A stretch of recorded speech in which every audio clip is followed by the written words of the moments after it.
temperature is a critical factor because we have done let us say, one sample, two sample T test or something, and we understood that temperature is critical. Temperature is critical. Temperature is the root cause. Now, what should be the ideal temperature for my process? Whether 400 degrees Celsius will work, or 405 will work, or 420 will work. And now you can actually do some experiment, and then you can optimize. Yes, 410 is the best condition at which my process will give the better yield. So for that purpose, we can go for design of experiments. We are going to simplify the whole process by considering a very simple example, right? Very simple example, and that example is cake making process. So all of you know how to make cake, right? So the process is baking. Yeah, the process is very common, and then we all love cakes. We know the ingredients. We know how to cook. So we will connect DOE with the cake making, and then you can apply it in your organizational process, right? So now DOE is a tool which we will be using in the improve phase, In the improve phase, the steps are like, talking about solution, generating solution, evaluating solution, and then implementing solution. So before the solution, in the sense optimizing the X factor. For that purpose, you have two options. One is design of experiment. Another one is simulation. So what is simulation? Anybody?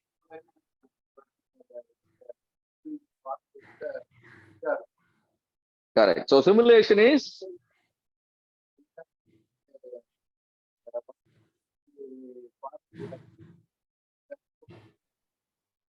yes. Yeah. So the simulation is you can actually try out your experimentation just in with the computer software, a software program like CFD or Moldflow. There are many softwares available. MATLAB. You can simulate the condition, change your X, and then see what happens to your Y. That is simulation. But if you want to go one step further, change the X values in real time.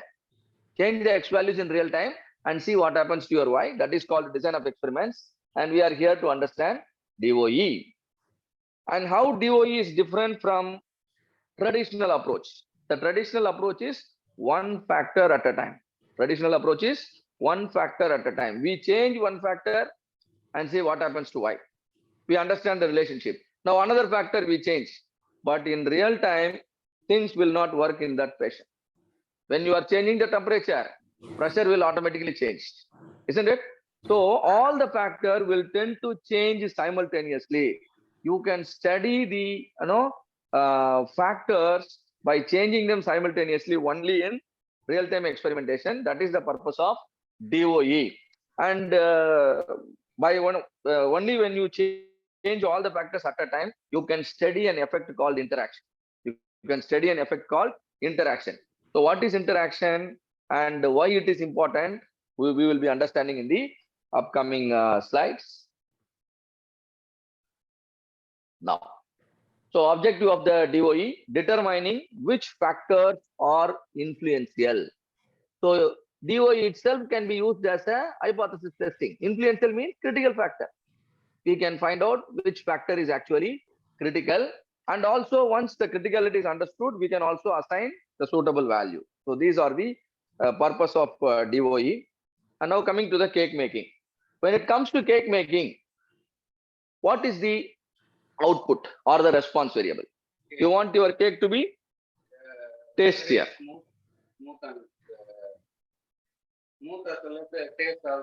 Very good. So cake should be tastier. Another thing is the taste should be soft. There are certain requirements, right? It should be soft, should be soft, and then it should be tastier. But the point is, how will we measure the taste and how will we measure the softness? Probably we will make the cake, give it to people, and we can collect them to give the feedback on a particular rating on a 10-point scale. How is the taste? On a 10-point scale, how is the softness? You want to be still much more closer to the reality, you can extend the scale from 10 to 100. On a 100-point scale, how much mark will you give according to the taste of the cake? 80, 90, 70. And so we are bringing measurability.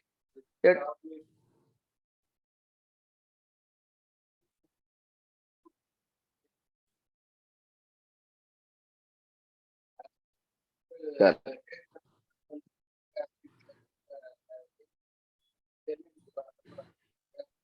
Correct. So the customer's input we are taking into account. So any score 80 and above is preferred. Any score of 80 and above is preferred. Same thing for the softness also. So that's how we actually bring the measurability. And now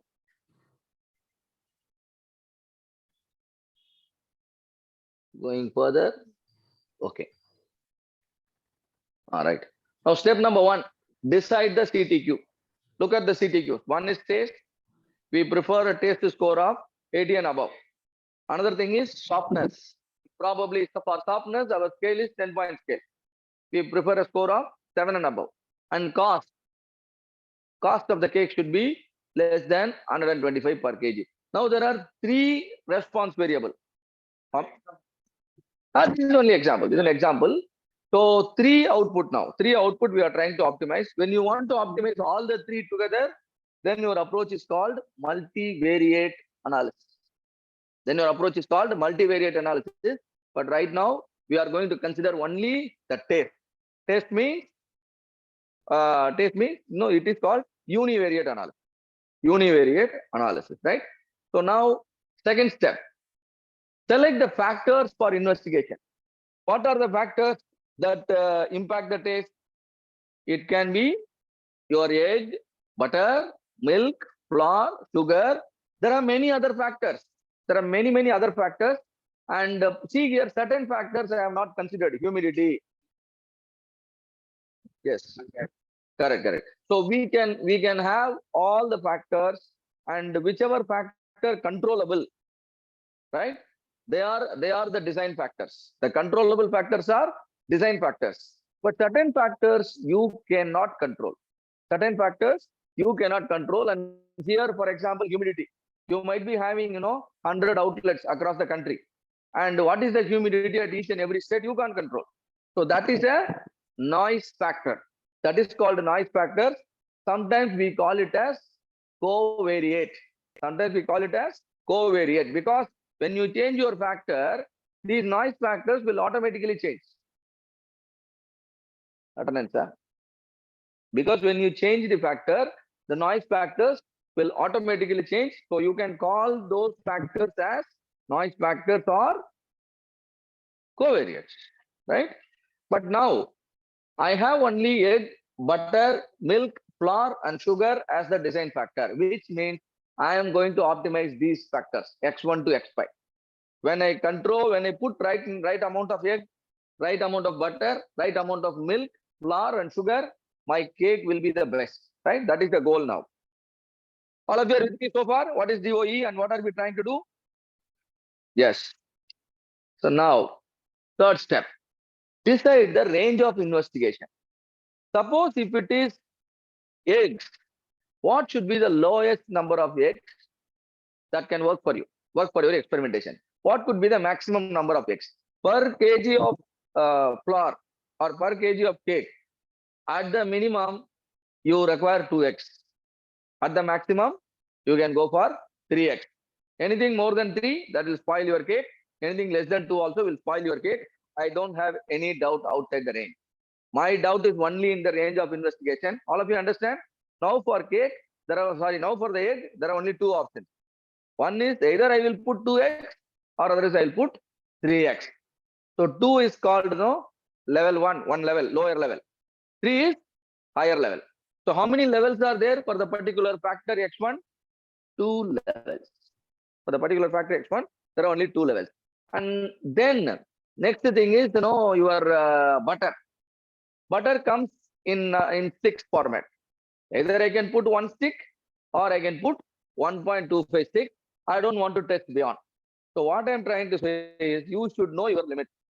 Your experiment will be conducted only within the limit, right? So likewise, we have the range of investigation set for all the factors. You have the range of investigation set for all the factors. Now,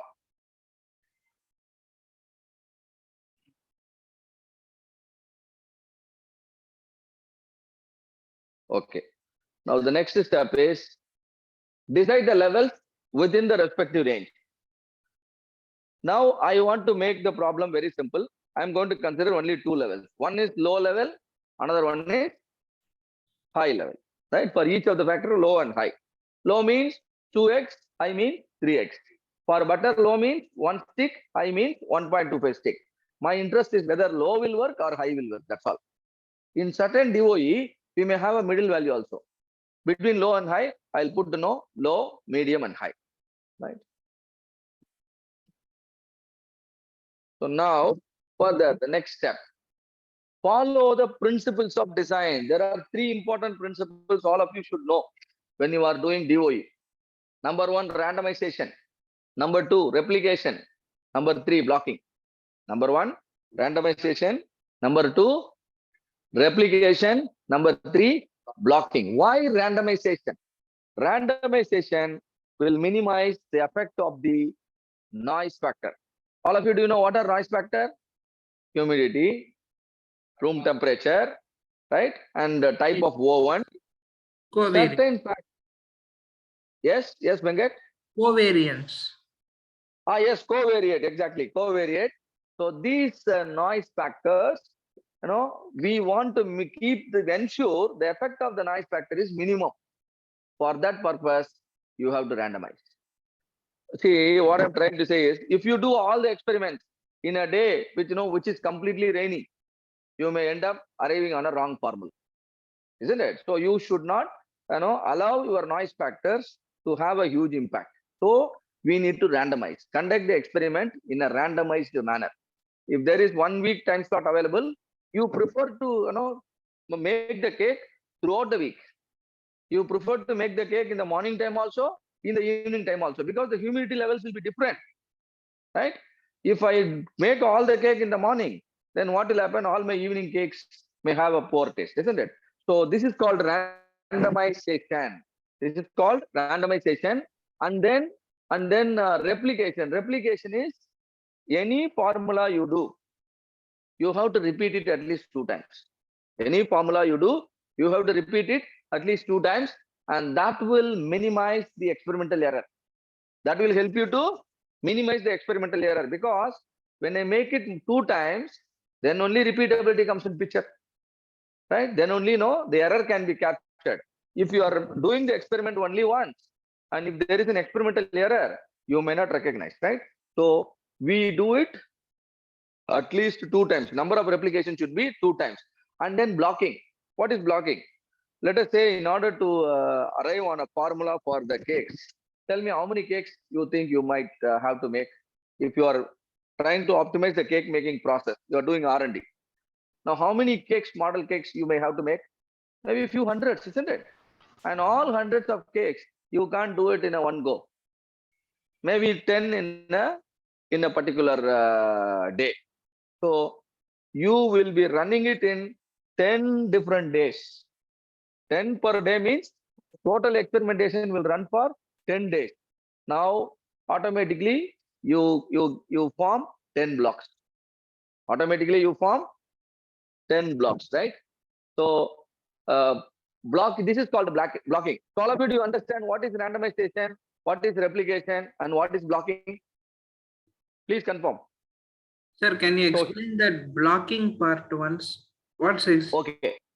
Yeah. Blocking means, say for example, let me explain the blocking after explaining you the step number 6. Imagine we have 5 factors. And then each factor, there are 2 levels, low and high. So now the total number of cakes that you need to make is minimum 32. Minimum is how much? 32. How do you know it is 32? 2 to the power 5. Where what is 2? Number of levels. What is 5? Number of factors. L raised to the power of F. L means level, F means factors, not love failure. L is level, F means factor. So 2 to the power 5 is 32. Minimum you have to do 32 cakes. And now replication is also a rule.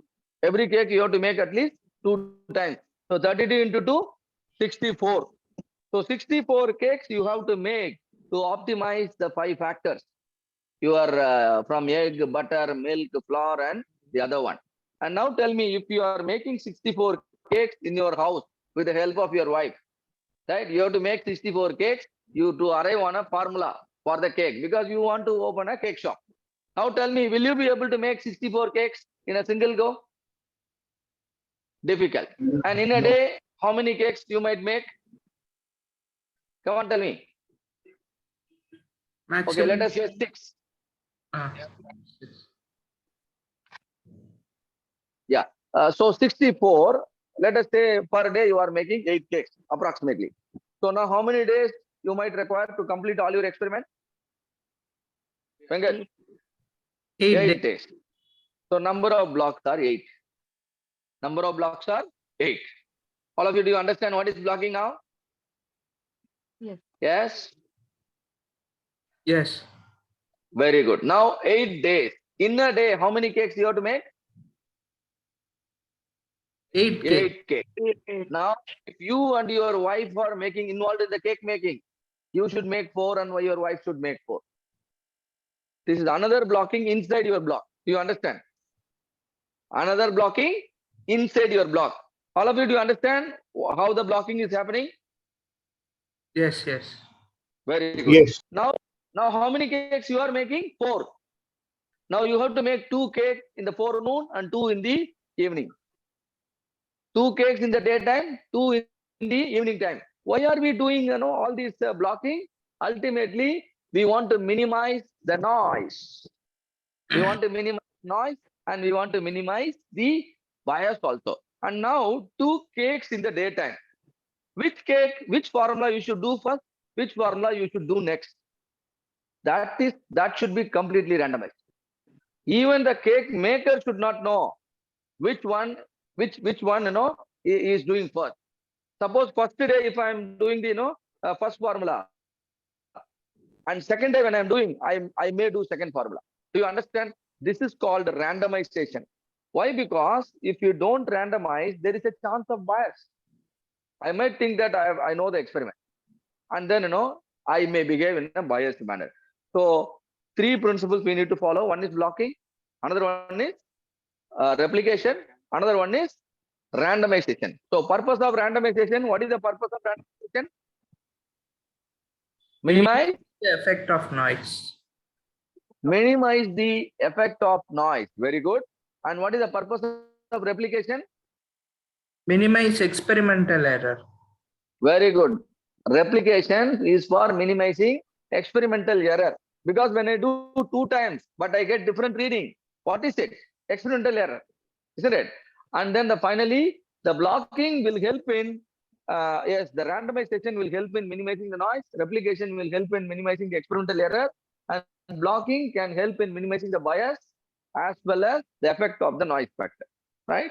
So hope all the 3 important principles of DOE is understood by all of you.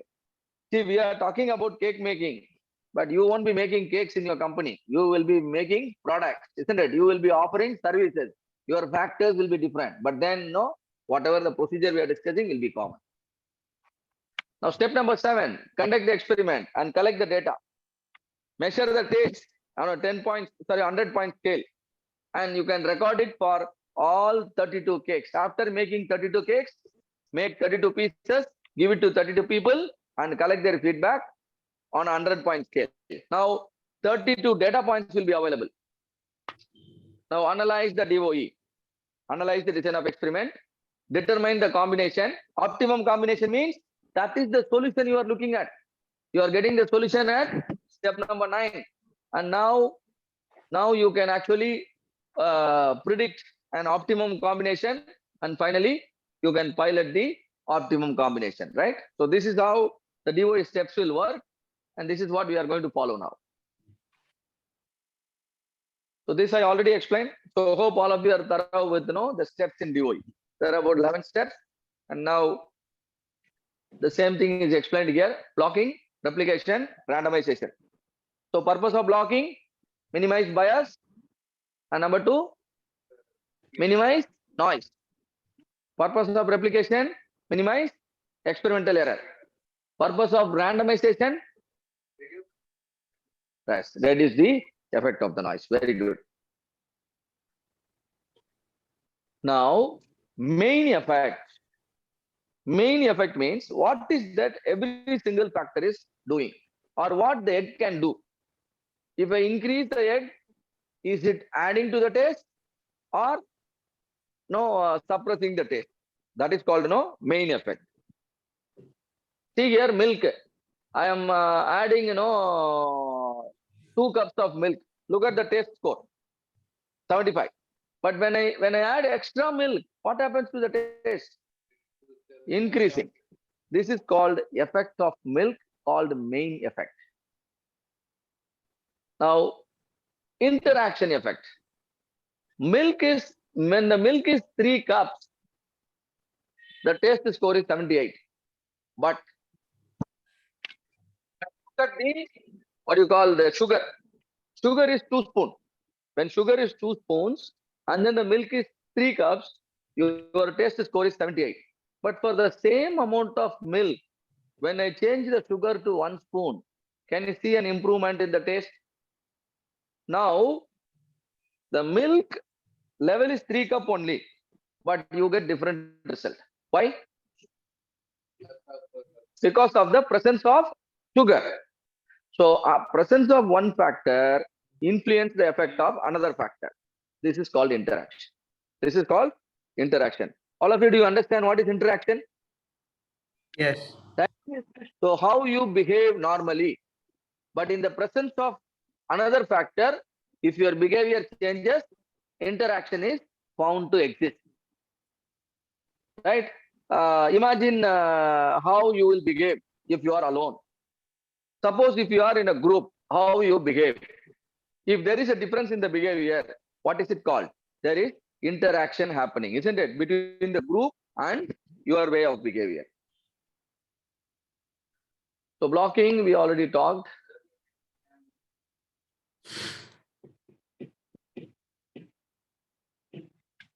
Mean factor means we are adding sugar mean factor.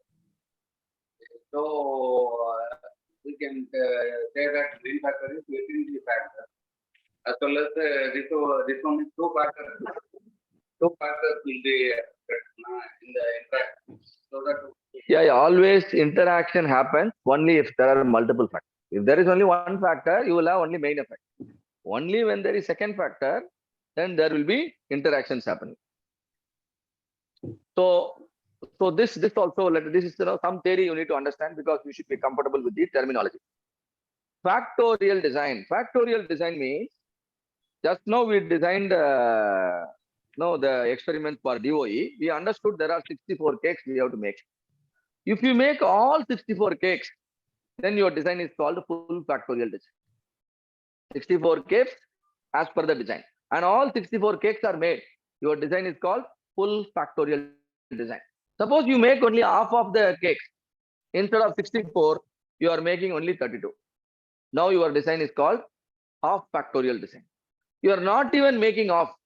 No, randomly you are making only 8 cakes. Now your design is called partial factorial. All of you understand what is factorial design? You conduct experiment for all factors on all levels. Now the design is called full factorial.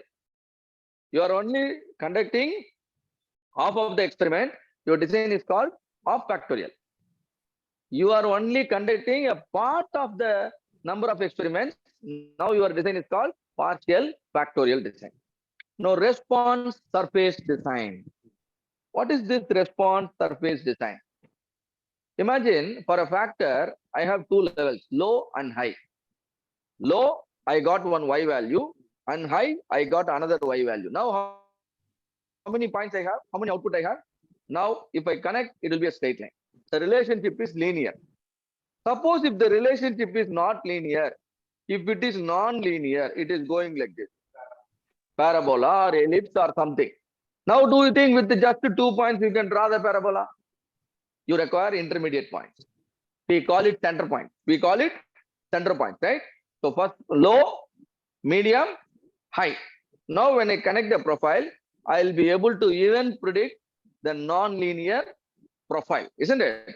If non-linear profile exists, where is the maximum happening? Where is the maximum happening? You should actually know the profile. Imagine your house is, like, what do you call? அது என்ன shape சொல்லுவாங்க? Doom மாதிரி இருக்குமே. Spherical. Imagine your eyes as a spherical dome design. Now you want to know where the sunlight is more, where the temperature is more. Do you understand? Now, obviously, probably, the top corner you may have the temperature more. So similarly, when there are curvilinear relationship exists, you should visualize the what you call the surface. You should visualize the surface, and in that surface, at which point you actually get your maximum Y. That is going to be your solution. That approach is called response surface design. You have an option in Minitab. Once you complete the experiment, you can visualize the surface, whether the surface is spherical or it is flat or it is sloped. Accordingly, the maximum point may be different, isn't it? The maximum point is nothing but your solution, right? So which is called response surface design. Response surface design will be helpful, particularly when the relationship between X factor and Y factor is non-linear. If it is linear, you don't require just a line. You can easily understand where the maximum is happening. And now mixture design. Mixture design means, why are we doing design? We want to find the optimum combination of input factors. Hope all of you are very clear with the meaning of input factor. Suppose, if I have to make, let us say I have to make a cake. Sorry, I have to make a coffee. Now for coffee, the inputs are sugar, milk, coffee powder, other things. Temperature of the coffee is also important. Do you think temperature also input? That is also an X factor, but we have a specific name for it, which is called process condition. No. It's not a physical input, but it is called process condition. Say, for example, when you are doing a machining operation, the cutting tool angle is also an input, but that's not a physical input, but that's a process condition. You are studying about how how the plant is growing. Now, soil is an input, fertilizer is an input, water is an input, but temperature is process condition. You can't physically give, isn't it? So certain things are called process conditions. If you study both process input as well as process condition, the design is called a mixture design. The design is called mixture design. And finally, Takeuchi design. Takeuchi design. See, when let us consider the previous example of the cake making. When you and your wife were trying to open a cake shop and you are doing the research yourself, you are making all 64 cakes. Suppose if you have got a cake making specialist next to your house, do you think he will also make 64 cakes like you? He'll make only 3 or 4 and tell you this is the solution. When one such similar expert in DOE is Takeuchi. Takeuchi has given you a formula where you don't have to run all the experiments. You will be running only selected experiment, but still you will be arriving on the optimum combination, right? So that is called a Takeuchi design. This is a shortcut method towards optimizing your solution.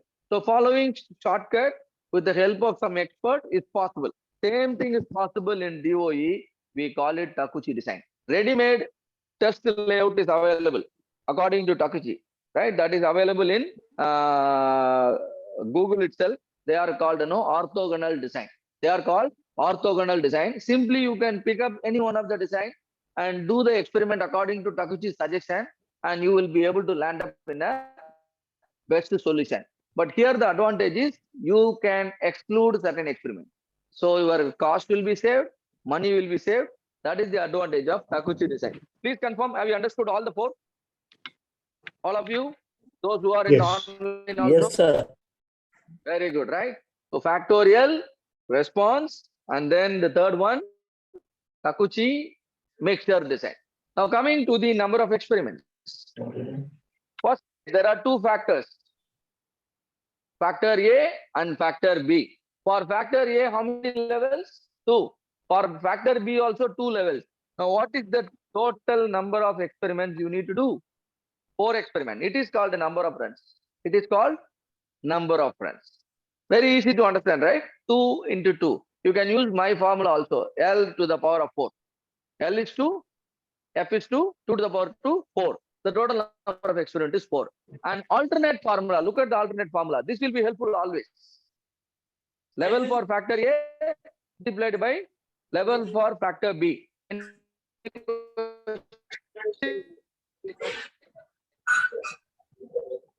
Okay. So now next scenario, 2 factors.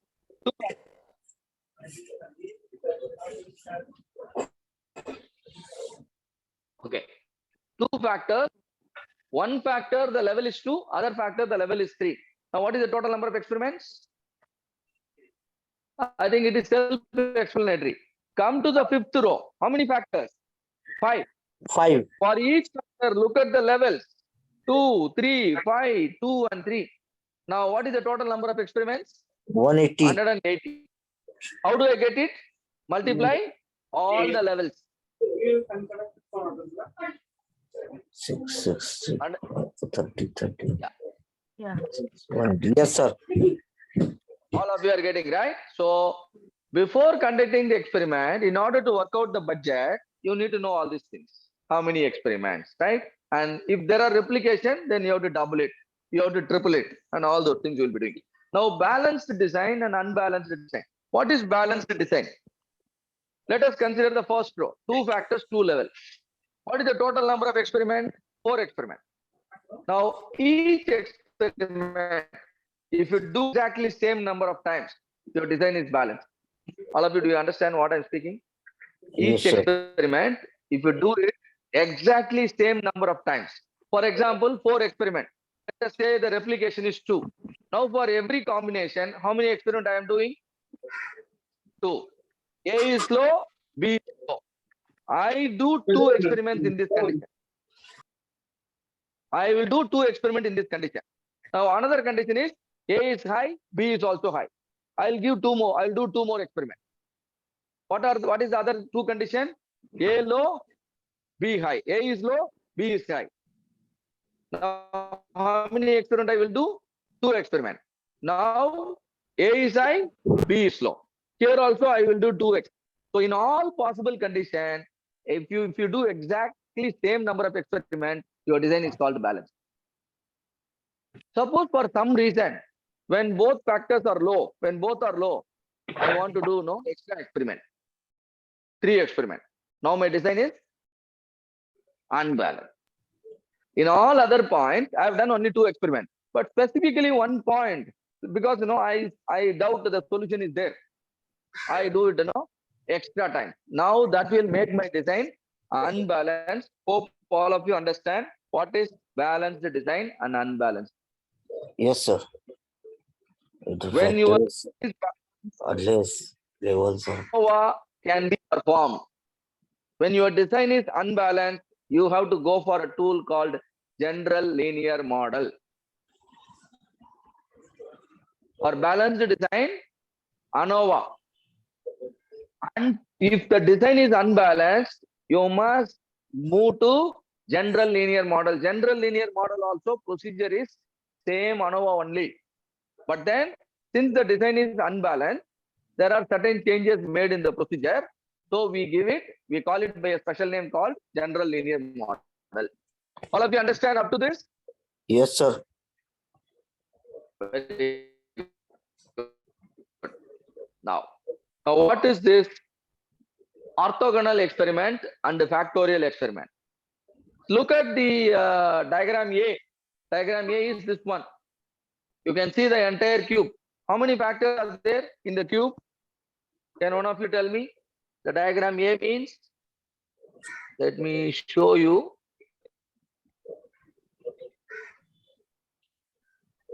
Three factors, sir. Pointer, lesser pointer. Yeah. Here, this is diagram A. 3 factors. X-axis, 1 factor. Wow. Y-axis, factor number 2, and then Z-axis, 3. Then, for each factor, how many levels are indicated? See here. In 3. Y-axis, this is the center. Low, medium, high. In z-axis, this is low, this is medium, this is high. Similarly, for x-axis also, suppose if this is center, where is center?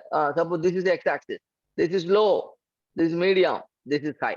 So 3 factors, 3 levels. Totally how many combination? 9. 3 power 3? 9. 3 power 3, 9. You're wrong. 27. 27. Can you see 20? Can you see 27 corners in the cube? Not corners, 27 points in the cube. 27 points in the cube. Can you see all red color dots here? Yes, sir. Yes, sir. Yes, sir. Sorry. Each point is an experiment. Each point is an experiment. If you run all the experiment, your design is full factorial experiment. Your design is full factorial experiment. But look at the right side. Diagram B. Only certain points are selected. Can you see Takuchi has selected 1, 2, 3, 4, 5, 6, 7, 8, 9, 10. How many points is selected? Only 10 points. There is a method he used while selecting the 10 points. The method is called orthogonal design, orthogonal array design. Now, the second diagram is an example of orthogonal experiment. All of you understand the difference between full factorial experiment and orthogonal experiment? Yes, sir. Yes. Very good. Now, let us slightly understand the orthogonal experiment little deeper. Now, look at this table. Look at this table. How many experiments are available or indicated? 9. Take any row. There are three columns. Factor A, factor B, and factor C. First row. What is the level for factor A and B? 1 and 1. Only 2 factor A and B. 1 and 1. A is also 1. B is also 1. 1 means maybe low. Then 2 means high. If 3 is also there, then low, medium, high. This is called coding. This is called coding. Now, factor A is 1, B is also 1. So, what is the combination between A and B? 1, 1. 1. Do you have similar combination between B and C? Same 1, 1. Yes, sir. Available? Yeah.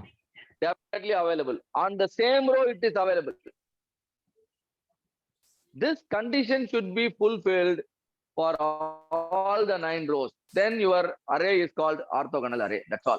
Can we check this for remaining rows also? Now, row number 2. What is the level for factor A and B? Row number 2. 1 and 2. 1, 2. See similar 1, 2 between B and C also. Tell me which row it contains. Same 1, 2.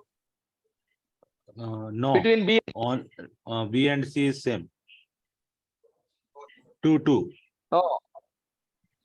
See, you need to understand. In row number 2, you have, what is it? 1 and 2. Okay. Is this same 1, 2 combination available between B and C?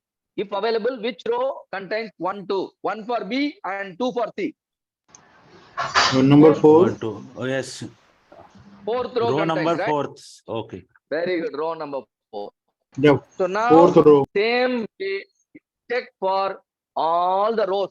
Can you check it for 9th row? Tell me, for B, what is the combination for 9th row? 3 and 3. 3 and 3. You have 3 and 3 available in some other row? Row number 3. Yeah, row number 3. Okay. If this condition is satisfied for all the 9 rows, your array is called orthogonal array. Irrespective of the 27 experiments your cube is showing, you are going to conduct only 9 experiments. Now, you are now saving the expense of remaining 18 experiments. But still, your solution will be optimum. That is the advantage of Takuchi method. All of you, do you understand? Okay. Yes, Yes, sir. this array is given by Takuchi. And Takuchi's idea, just now I have explained. Okay. Done. And now, we are going for the data. Now, you made 30, how many cakes? 8 4s or 32. Can you see 32 results table? All of you, here is the test score. How many test score available? 8 into 4, 32 available, isn't it? So now, which means you have made 32 cakes and you have given it to 32 customers, and each customer has given you a taste score. Now you have to choose which combination of egg, butter, milk, flour and sugar will be the best for your cake outlet. Now tell me, what is your goal? Maximum taste is the goal. And out of the 32, which is the maximum? Out of the thing, which is the maximum? Is it 84? 89. Then why are we not choosing the second row? The fourth row is highlighted. The fourth row is highlighted as solution. Why are we considering fourth row and not the second row? Can anybody answer this? Because during winter, the noise factor, it's 74 score. Very good observation. If I go for the second row, look at the other possibilities. One possibility is 89. Look at the next possibility. There is a chance for getting customer complaint when I go for this formula. The result is not stable. Why? Not stable. It could be because of the noise factor. What is the noise factor? The rainy, winter, electric, gas. This we are not interested in controlling them. They are covariates. We are not interested in controlling them, or otherwise they are uncontrollable. So they are now called noise factor. I want to see that the effect of the noise factor is minimum. The effect of the noise factor is minimum only across row number 4. Can you see that, all of you? All of you, can you notice row number 4 gives result always above 80. Can you see that happening in row number 4? All of you? Yes. Okay. So the row number 4, the design is called robust. The design is called robust. So the design is considered robust if the effect of the noise factor is minimized. Your scratch-free mobile display. Even if you try to scratch, it won't crack. Do you understand? The design is because of the robustness in the design. Same way, any process, not only the mobile phone, scratch-free and stain-free screen and waterproof screens, these are all robust design. Same way for cake making also. In the cake also, we are bringing some robustness by ensuring that the effect of the noise factor is controlled. Hope all of you are with me on the concept of robust design. Hello, can you all see me, hear me? Yes. Yeah, right. Because I'm immediately getting a response here from the classroom, right? But not from the online. Now, factorial experiment. The simplest form of factorial experiment is 2 power k. What do we mean by 2 power k? 2 means number of level. K means number of factors. 2 power k is the simplest. 2 power k can be visualized in this manner. What is the shape you are seeing now? Square. 2 power 2. 2 factor, 2 levels. 2 power 2 means 4. Square has got 4 corners. So 2 power 2 design can be visualized in the form of square. And you are also seeing a table. See this table. The square is called design geometry. The table is called test matrix. What is this table telling you? The table is telling you have to do minimum 4 experiments. What is the first experiment? Both factors low. What is the second experiment?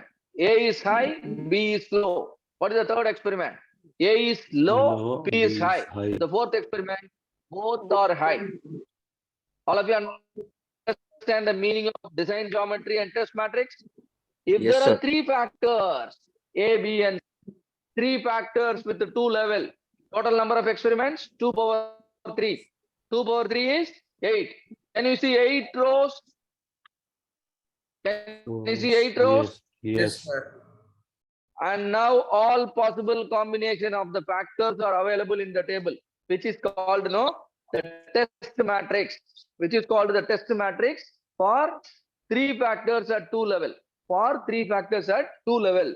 Now, if you deeply look at the table, you will understand the pattern. Look at the column A. Can you see 4 minus and 4 plus? Column B, double minus, double plus. Column C, alternate minus and plus. So your job becomes easy framing this table manually once you understand the pattern. All of you are with me? Yes, sir. Yes. If you do it in this manner, none of the row will get repeated in your table. If you repeat it, that for replication purpose, you can repeat it, but not by mistake. You can now understand. Every combination is unique, and all the total combination is 8. All 8 we have captured. Hope all of you are with me so far. Any doubt? Point? No, sir. No, Is sir. it DOE getting easier or getting tougher? DO is easier, sir. Yes. Looks easier, right? Looks easier. All right. Now I want to show you this. And see here. For experiment, I have. Oh, there is a problem. Just a second.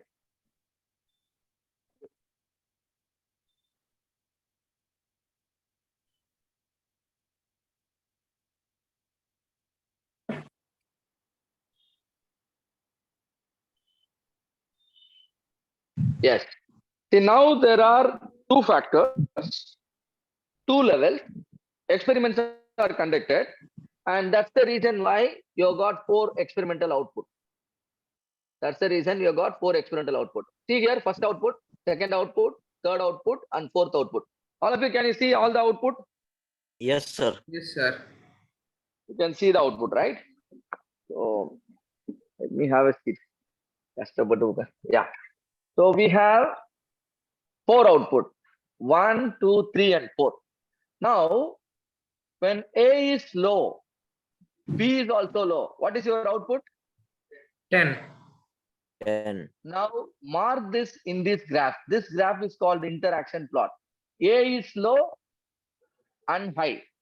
When A is low, the experimental output is 10, provided B is also low. See here, A is low, B is low, the output is 10. Can all of you understand how I mark with this point in this graph? Yes. Yes, sir. Now I increase A from low to high. A is increased from low to high, but B remains low. So A is high, B is low. Can somebody tell me what is the output now? Is high. 20. Is low. Look here, A is high, B is low. What is the output? 30. 30. 30. Yeah, the point is marked along 30. Can you see that? Good, sir. Very good. Now B minus, you connect. It's a straight line. B minus, you connect. It is a straight line. Now let us move on to the next combination. A is minus, B is plus.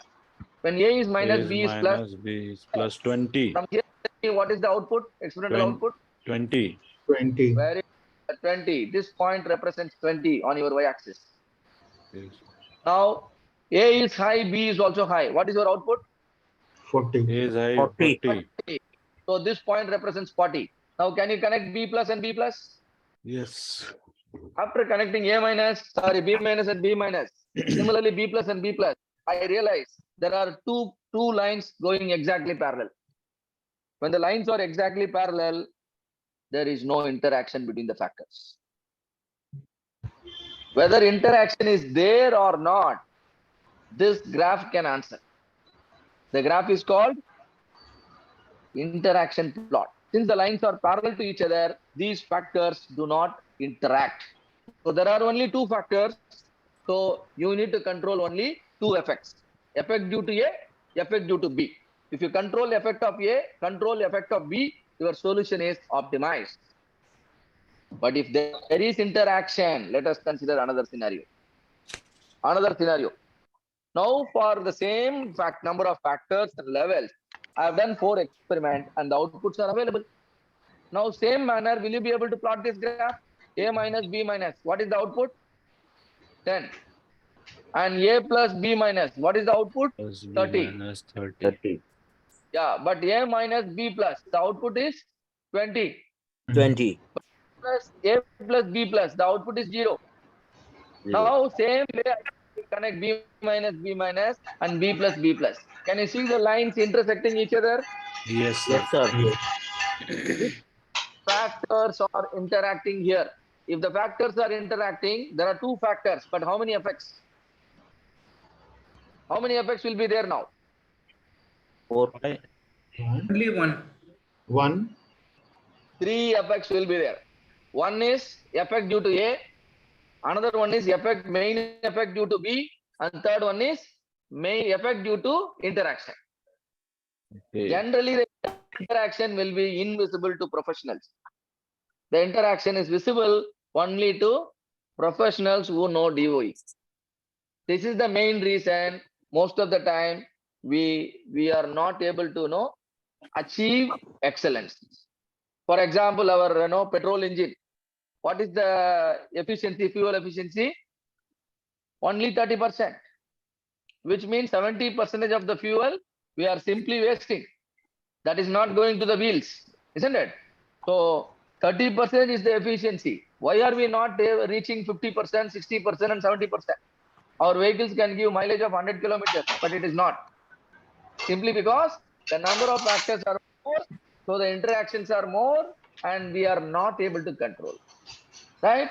For several centuries, researchers have factors, but for the simple reason that they are not able to control the factors, the efficiency even today remains around 35%, 40%. All of you understand how the interaction is pulling down our results? Okay. Yes, sir. Very good. So unless and until you work on the interaction, you cannot maximize your result. So now we are going to take a case study. Hope so far all the basics are clear to all of you, so that you can Yes. understand everything that is happening in the case study. Any doubts anybody would like to ask?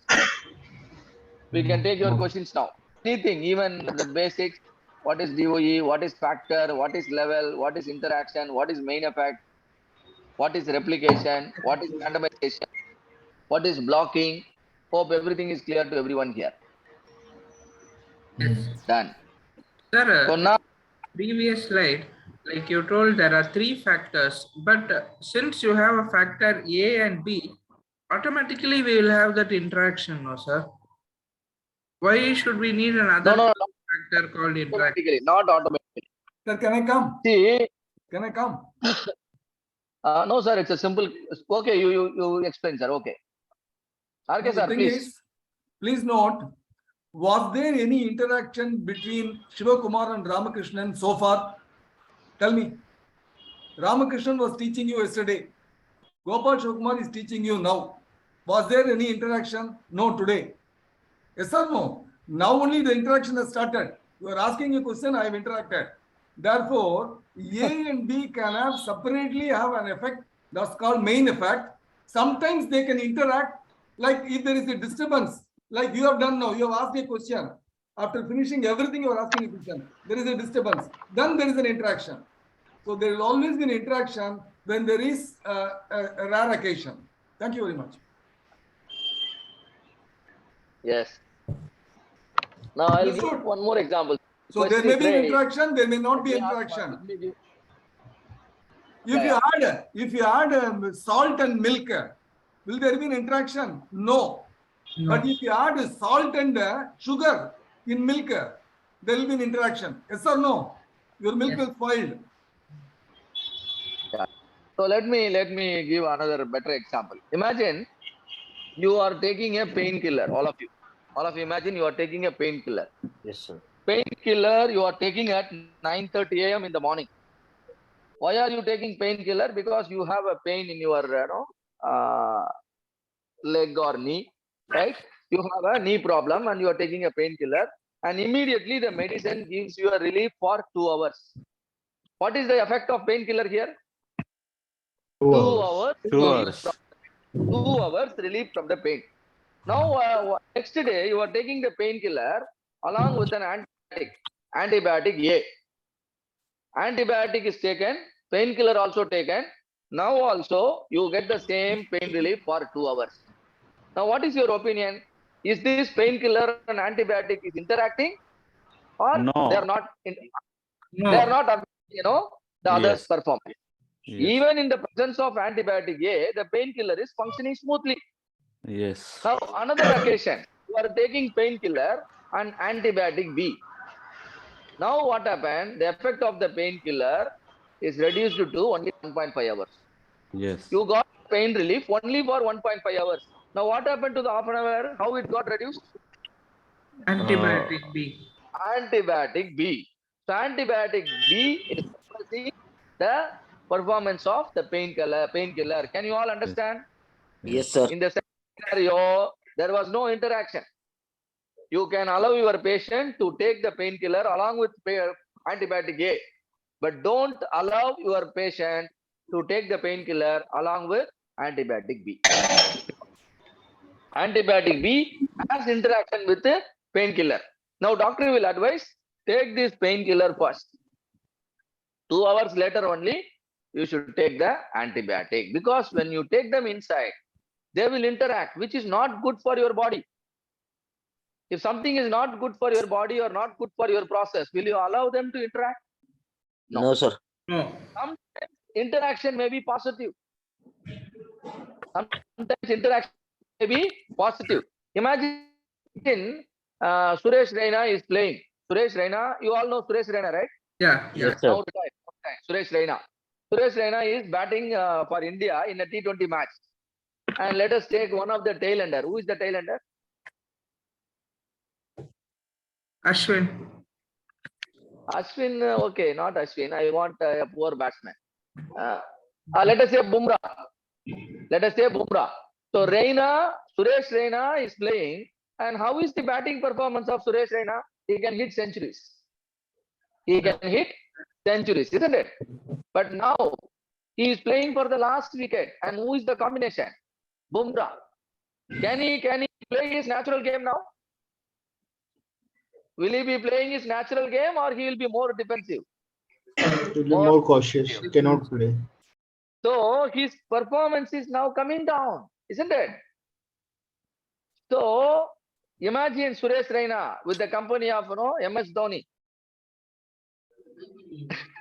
Now you can see the performance going up, isn't it? So the combination is also important. Most of the time in business, we fail to recognize the combination, which is possible for the factors also.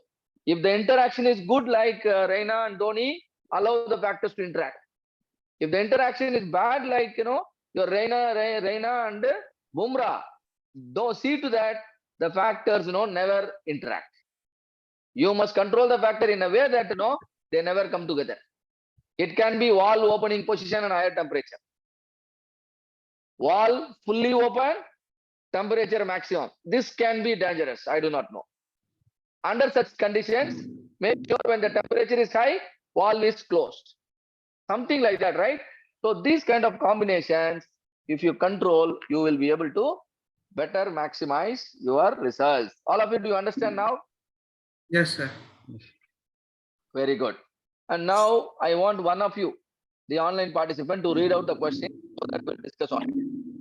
The yield of a chemical reaction was thought to be a function of three variables: formulation F, mixture speed S, and temperature T. An 8-run level experiment was conducted based on these three factors. All right. Thank you, Venkat. And all of you, do you understand? It is a chemical process. It's a chemical process industry. The reaction is thought to be a function of three factors. What are the factors? Mixture Formulation, speed. Formulation, mixture speed, and temperature. And ultimately the yield, that is represented in yellow color. Yield means yes, sir, a chemical is getting formed. When I have a good combination of formulation means a formula. Two formula available, formula A, formula B. And mixture speed, there are two levels. Low speed is 60 RPM, high speed is 80 RPM. And temperature can be 70, and then another one is 80. 70 and 82. And now this information is coded in the test matrix. Can you see the information coded in the test matrix? -1 means what is the formulation? -1 under the column F. What does it mean? Formulation A. Formulation A is low. A is low. Formulation low means A. Here it is A. +1 means formulation B. Similarly, under a column S, when I say -1, it means 60 RPM. When I say +1, it is 80 RPM. Similarly, for temperature, one of you tell me -1 means 70 degree. beautiful. +1 means 82 82 degrees. 82. Look at the same pattern. Column F, 4 - 4 plus. Column S, double minus double plus. Column T, alternate minus plus. Now your test matrix is ready. Right? And all these features are available in Minitab. Minitab will beautifully do it for you. You don't have to think too much. It will automatically create the test matrix. You only have to type the output. Conduct the experiment and type the output. Now all the outputs are available. Now how to analyze this DOE and how the ANOVA table is getting formed automatically, how the decision is arrived in Minitab, we are going to understand by doing it ourselves by our hand. Shall we do that calculations? Yes, This will yes, be Yes, little- sir. all of you are ready for it? Yes, sir. Yes, sir. Calculations, some mathematics, right? Some thinking required. Now proceed. Now, how many experiments you have done? 8 experiments. Will you be able to calculate out the grand total? Sorry. What is grand total? 164 plus 161 plus sum Add of responses. Sum of all responses. all the 8 outputs, you just have to add. Now, Right. grand total is ready. Hope all of you understood the meaning of grand total or how to calculate Yes, the sir. grand total. Now, correction factor. Correction factor is grand total square by n. Grand total is 1383. What is n? 8. Number of Just, Eight. yes. just use it, you will get the correction factor. The reason why we are calculating all this, I'll explain. But now correction factor is 239086. Now main effect for the factor. The main effect means what is the average effect when the factor is high? What is the average effect when the factor is low? The difference is the main effect of the factor. All of you understand? Now in Yes, our sir. case, there are 2 levels. One is the main effect. One is high. Another one is low. In high, we have done some experiment with replication. Can you find out the average of all your output? Similarly, in low condition also, you have done some experiment. Can you find out the average of the output? Can you find out the difference between the average? The difference between the average is called main effect. All of you understand? Let us say the chemical process output is 70% when the 70% when the temperature is 70 degrees Celsius, right? And the chemical process output is 80% when the temperature is 82 degrees Celsius. Now, when I change the temperature from low to high, how much improvement I am getting in the yield? 70% to 80%. What is the difference? Difference is 70 to 80. Okay, 10%. 70 to 80 means 10%. This 10% is the main effect of the factor temperature. All of you understand? Yes, When sir. I change Okay. the factor from low to high, what is the difference in the output that is happening, which is called main effect. If you have done multiple experiments, you divide the difference by number of experiments. You divide the experiment by, because no, you have to take the average. Can you now understand the meaning? Sum divided by number means average. So sum at high minus sum at low divided by average, which is the main effect. Now there is some other statistic you need to calculate. Sum of squared variation. What is sum of squared variation? The difference in the sum at high and sum at low, that should be squared. You have to divide it by the number of trials at each level. At each level, how many trials you have done? When the factor is high, let us go back. when the factor is, total number of trials you have 8. For a particular factor F, there are 4 experiments conducted when the factor is at low. Can you see that? Similarly, you have done 4 experiments when the factor is at high. So, the number of trials at each level. When I say number of trials at each level, it is 4, not 8. All of you understand what I am trying to say here? Here the n is 8. Here the n is 4. Now square the sum. Square the sum means individual value is squared and then you summed up. Easy, right? Now total sum of square. Total sum of square is nothing but squared sum minus correction factor. Total sum of square is squared sum minus correction factor. How much it is? 876. How do I get it? I have squared sum here. I have correction factor here. Now percentage contribution. Sum of squares is available here. Yes, sir. For every factor is compared against total sum of square. We will see this in the table also. Now average response. How many response you have? 8 response. If you calculate the average, that is 172. If you understand all the calculations, ANOVA and DOE is very easy for you. So far good, all the calculations, how it is happening? Please understand, I am not expecting you to do it again and again every time. I am expecting you to understand. Yes. See, main effect, why main effect is calculated in this manner? Sum of the effect when it is high minus sum of the effect when it is low. There are 3 factors, but we are calculating main effect factor wise. First factor, what is the main effect? Let me explain it. Let me explain this main effect in the next page. Now see here, your extended test matrix. What is this? Extended test matrix. Extended means it will show the factors. It will also show the interaction factors. It will also show the interaction. Temperature, mixture speed, formulation. Now, what is TS? Interaction between temperature and speed. This is interaction between temperature and formulation. This is interaction between speed and formulation. There are 3 two-level interaction, 2-factor interaction.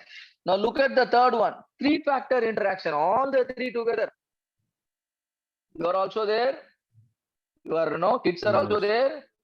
Your parents are also there. Now your behavior is going to be completely different. You are there. Your kids are there. Now you will behave like a child. You understand? You are alone. Now you are thinking about your office, isn't it? So same thing can happen to your factors also. Now it is 3-factor interaction. All of you understand why I have introduced 4 more columns? Yes, please. All of you, do you understand why I introduced 4 more columns? This is TS, TF, Yes, sir. SF and TSF. Please confirm if you understood. Yes, sir. Yes. These are nothing but interactions. Now, for every combination of factors, the outputs are already available. All the 3 factors at the minus. What was your output? 164. This you had already. You go back to your first. See here, all 3 minus 164. 164. Now, when all the 3 factors are at low, what will be the level for your interaction? For TS, the interaction is at the peak plus. How can I know that? T is minus, S is minus. Minus into minus? Minus. All of you understand how the plus is coming here? Yes. Multiplication of Similarly for sign. T, similarly for TSF, all 3 are minus. If I multiply all 3 minus, output will be minus. Minus. Now tell me, will you be able to fill up all the pluses here? Yes, sir. Yes, sir. Very good. Now let us think about the main effect of the factor temperature. The factor temperature at 4 experiment, temperature is maintained high. Remaining 4 experiment, temperature is maintained low. Can you see that here? 4 high and 4 low. When the Uh, temperature yes, is sir. high, the experimental outputs are indicated in green color. Can you see that? Okay. Yes, sir. Yes, yes. When temperature is low, the outputs are indicated in white color. White color. Now Okay. take the average of the green color, average of the white color, find out the difference. That is considered the main effect of temperature. Do you understand? Right? Yes, sir. Yes, minus plus. The main effect. Now we are going for a table. This table will help us in constructing the ANOVA table. First column, factors are written here. How many factors are written here? 3, 3, 6, 4, 7. 7. 7. 7. For ordinary professionals, how many factors are involved in the process? Only 3. But for 3. us, 7. 7. we are even seeing the invisible factors here. That is how we are promising the better results. Do you understand? Right? Yes, sir. Yes. Now, total response when the factor is high, total response when the factor is low, we are documenting in the second and third column. When the temperature T is high, what is the total response? 695. Can one of you let me know how the 695 is calculated? Can one of you explain how the 695 is coming here? All 4 green are Total added. response. Sum of all the green color, Yeah. all the green color values, when you add it, you get 695. Now low, Yes. how do I get it? All the white color values. Yes. Am I right? Yes, sir. All Can you white do are added. this all first, all the remaining 6 also? Can you do the same thing? Okay. Yes. Yes. 4s. Also tell me, why am I calculating this? I want to know the main effect of the factor.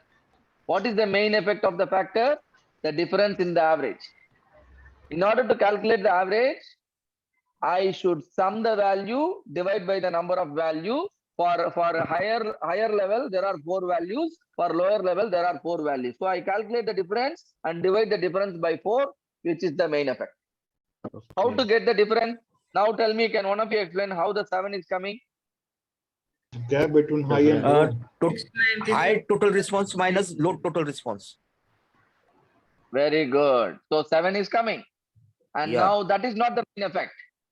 Because at every level, there are 4 readings you have taken. So divide by 4. 1.75 is the main effect. Yeah. Every single time, the temperatures, on an average, the effect of the temperature is 1.75 in your output. Yeah, divided by the, yeah, N means not total number of experiment at a particular level. Right. Now, del square. When del square means Different square. Difference is square. how much? No, That is no, 7. no. 7 power. 7 to 7, power. 49. 49. 7 power to 49. Same way you can do it for all the factors. We are converting the Yeah. minus into plus because we are Yeah. interested in capturing the effect, not specifically positive effect. Whether it is positive or negative, it is an effect. So I want to capture. So I square all the effect so that it becomes positive. Now sum of square for the factor, sum of square for the factors, right? How many experiments we have done?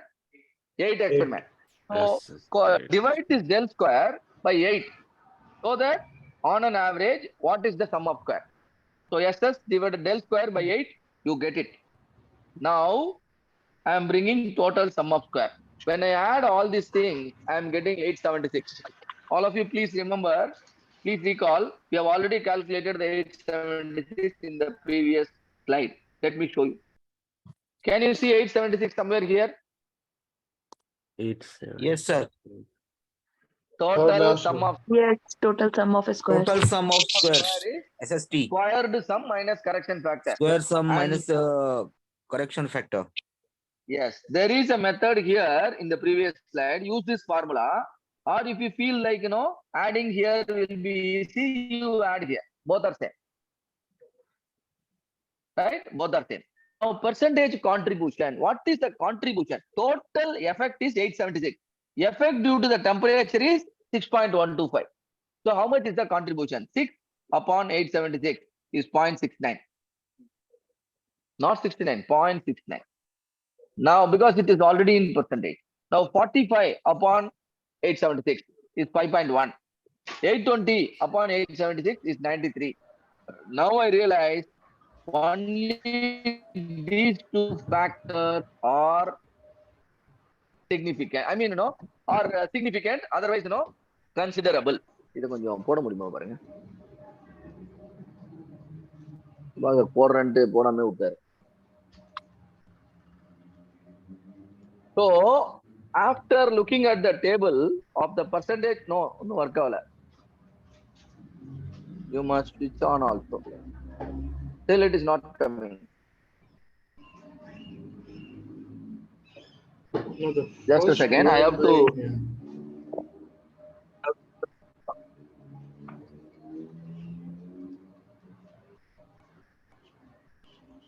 வரல. No, laptop, I could connect to the charger. Here. கொடுங்க.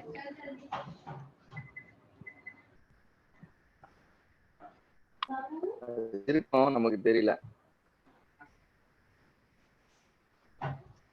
What is the அவ்வளவுதான். problem? Okay. No, sir, I am ready now. Laptop charger, I wanted to connect. Sorry.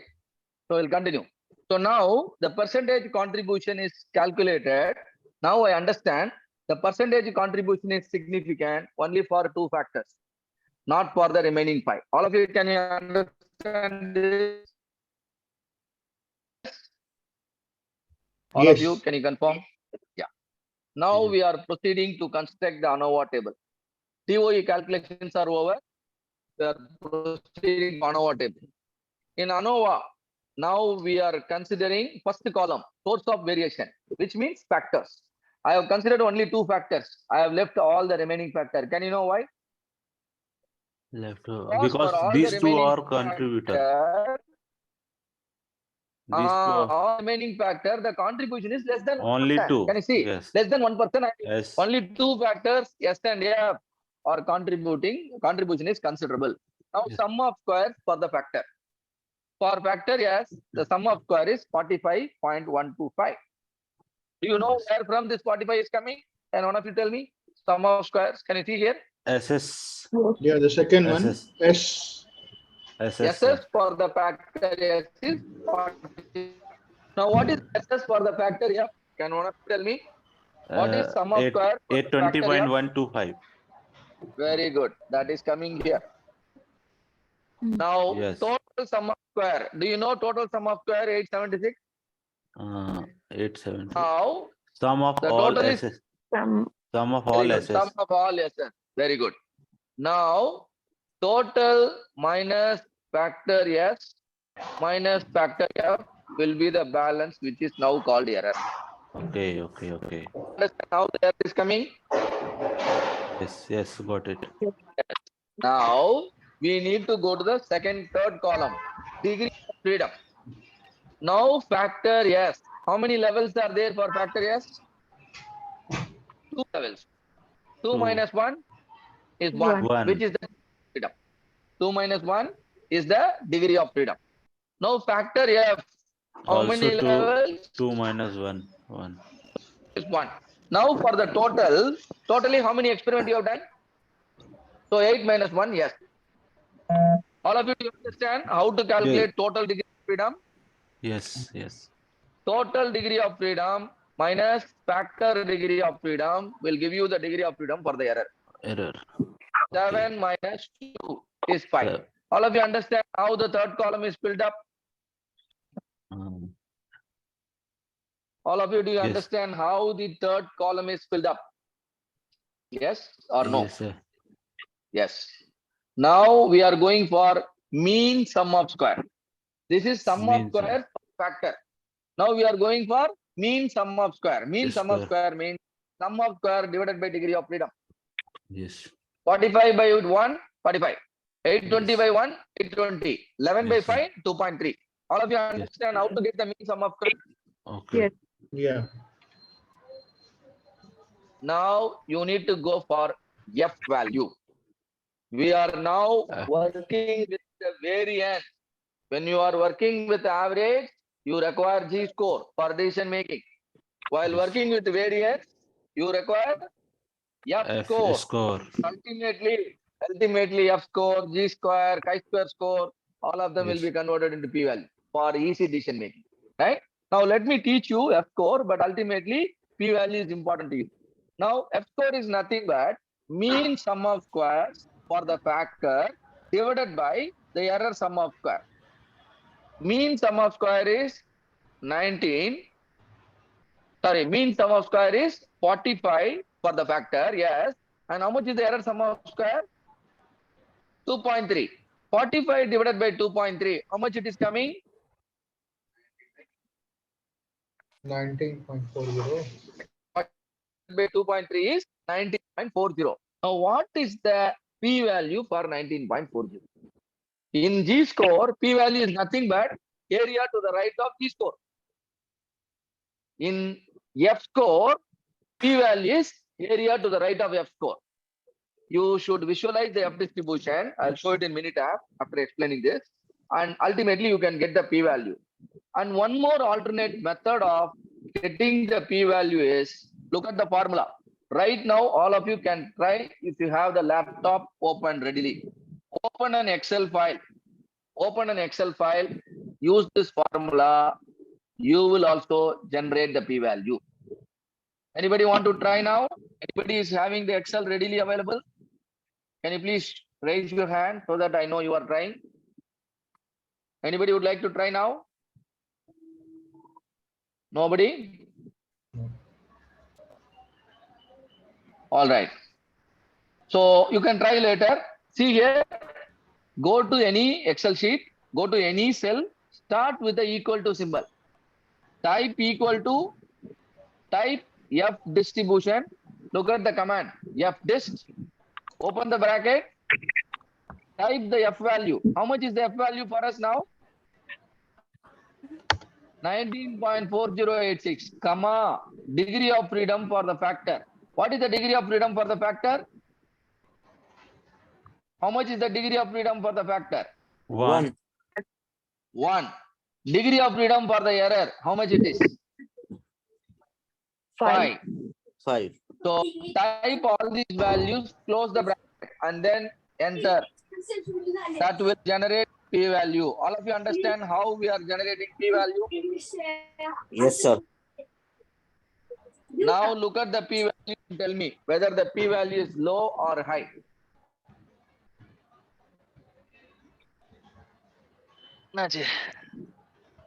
Oh. Now tell me whether the p-value is low or high. You need to compare with the level of significance, right? Level of significance is generally 5%. But is this p-value less than 0.05 or more than 0.05? Less than 0.05. When it is less than 0.05, reject your null. What is your null? Equality. Whether the mixture speed is low or mixture speed is high, the yield is same. That is your null. But now what is this study is telling? Reject the null. Mixture speed is significant. Can you all understand? Mixture speed is significant. So what should I do? Sure. Let us go back to the table.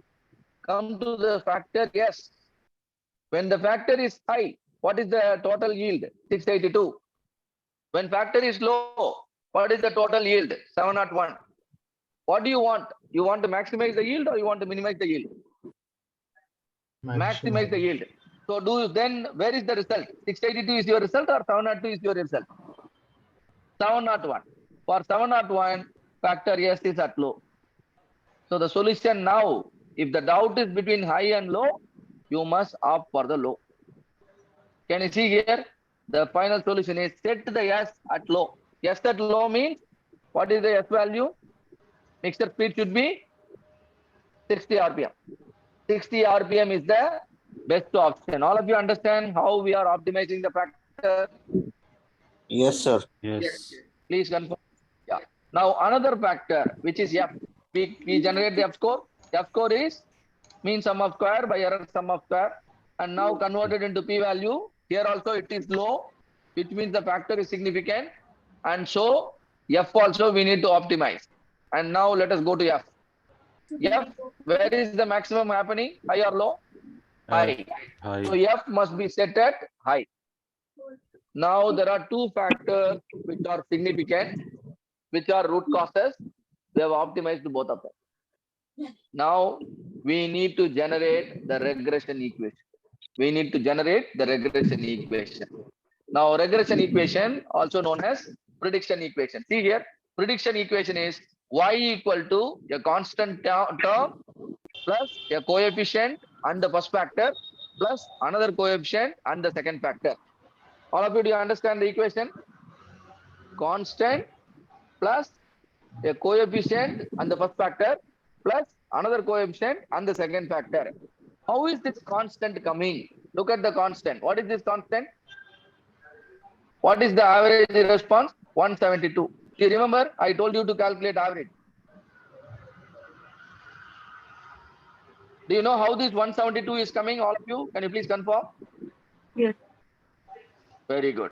So that is your first, part of the regression equation, 172. Now for the factor, yes, you need to find out the coefficient. What is the name of this coefficient? Regression coefficient. We learned yesterday, isn't it? The name of the coefficient is regression coefficient. Yes. Now, what is this 4.75? Have you seen this 4.75 in your table? Check whether 4.75 is available in your table. Can you tell me whether 4.75 is available in the table? Please check and find out. Yes, sir. Minus 4.75. S Very is good. 4 minus 4.75. 4.75. Effect delta. For the 4.75 effect for the factor, yes, that is coming here. Yes, sir. This 4.15, I am dividing by 2. Why should I divide by 2? Very good, number of levels. All of you, can you understand this? Yes, sir. 4.75 by 2 is the regression coefficient for the factor, yes. Similarly for factor F. Tell me what is the number I should use for factor F? 20.25. What is 20.25 divided by 2? Again, 2 is number of levels. Yes, sir. Now you have written the regression equation all by yourself. All by yourself, isn't it? The constant term, the first coefficient, the next coefficient. Next Now coefficient this is the is regression means- equation. Yes, sir. Yes, sir. From the experiment till the regression, everything you have done by yourself. Okay. Everything you have done by yourself. If you feed all these things in Minitab also, Minitab can give you the result. Same Minitab will also give the same result, right? Yes. So this is what is, design of experiment to optimize the factor. Here, one good thing is interaction is, not significant. But if the interaction is also significant, then you will have the interaction factor also participating in your regression equation. All of you understand? Okay, sir. Yes, sir. Yes. Yes, yes. So designed experiment helps you to optimize the solution. Always you need to do a pilot study in a small scale, even after optimizing your factor. After optimizing the factor, do the piloting. I think piloting was taught to you on day number 4, right? You should do the piloting before full scale implementation. And full scale implementation, when you are doing, you must conduct FMEA. You must have a proper implementation schedule. You must have a proper training plan, communication plan, because you are making changes that must be communicated. And there must be a cost benefit analysis, and benefit should be calculated at least for 1 full year, right? And then the improvement for post full scale implementation must be validated. After the experiment, you have made some adjustment, you have made some changes in the process. Revalidate your result. Once again, calculate sigma level. Once again, calculate CPCPA. If needed, conduct the FMEA and the MSA and prior to collecting the data. This is what I want you to understand about DOE. If there are any questions, you can ask. Otherwise, we can see and how to do DOE in Minitab. And you have the session in the following session, how to use Minitab so that we don't have to go through the pain of all the calculation. But why we learn this calculation? then only we know what is DOE and all those things, isn't it? Otherwise, simply feeding something in Minitab, generating result, you will not be able to understand the meaning of the number. So now you know each and every piece of the regression equation, all the terminology related to DOE. So DOE is no more a tough tool for you. You just feed the data, analysis will come. All of you, are you good with DOE or do you have any questions? Please ask your question. Or if there are no questions, just tell me how is your understanding about DOE. We'll start with Yadav. Hello, Yadav, are you there? Hello. Hello. Yadav. Yes. Yadav. Yes. Have you understood DOE? Yes, sir. Many things about Yeah. DOE in 2 hours. Okay, sir. Now tell me, what is the purpose of DOE? Ultimate purpose, one goal. Ultimate goal of DOE is what? Output maximization. Output? Output. Maximization. Yeah. Optimization. Optimization. Optimization. Output optimization. We want By optimizing your input. Yeah. now I'll tell you, I'll give you a situation. You want the typewriter, no? Type machines, this computer keyboards. Yep. Gold is involved in this keyboards for contact, right? You can use about 1,000 keyboards you can manufacture, and in 1,000 keyboards you have to add so total of 2 grams of gold. Alternative, you can make 900 keyboards of the same quality, but 2.5 grams of silver. Now, which one you will prefer? Gold. Gold, right? 1,200, you are using less silver, getting the same quality, right? Therefore, you are having an option. If gold is not available, what will you do? Gold is very costly. This year you are taking a decision to use gold. Next year, gold prices increased. Silver prices have increased. Then what will you use? We will prefer silver. Yes. Next Because next they changes. So you are a resource manager. When I say it is not necessarily optimizing, you are optimizing the resources. You are not optimizing the output. You are optimizing the resources. You are reducing the input cost. Yes or no? So the question can be looked at in different ways. Your perception always will have to be not only one goal. That is, no, I want to only optimize the output. No. Design of experiments gives you on the table everything. What are all the optimum cases? You have to select that optimum case. Right? That is not the duty of the resource manager. Thank you. Sir, you ask others also. One line about DOE. Yes. Now others, can anyone? No, yeah. Tell me, any other ultimate one goal of DOE in another sense? This is what is differentiating you. Yeah. Venkatakrishnan, are you there? Yes, sir. Kumari. Yes, please. Yes, Venkatakrishnan. Yes. What's your understanding about DOE? Anything you want to add on? Mainly to minimize the effects of noise factors. Very good. So Now, robust. No. 1 second. Let me argue. On the earlier days, we used to say that noise factor is something which we cannot control. Yes or no? Yes. Now we are saying that we are trying to minimize the noise factors. What is that? Is it not a controversy? Look at it. I'll give the answer at the end of the course if you want. Sir, actually, what sir told us, we are not minimizing the noise factors. We are minimizing the effect of noise factors. Minimizing the effect of noise factors. Very good. Very good. So Kumari Nega, madam, have you learned anything new? Yeah. What is DOE that? basically the interactive effect of like various factors which can influence the result, like whatever the output of we are doing experiments. So this tool will be very helpful in research, right? the interaction effect, considering the interaction effect, you can better optimize your result. Satish Gade, what is one thing you learned? Satish, are you there? Yes, And sir. next is Living. Yes, Satish, what is that one new thing you learned from DOE?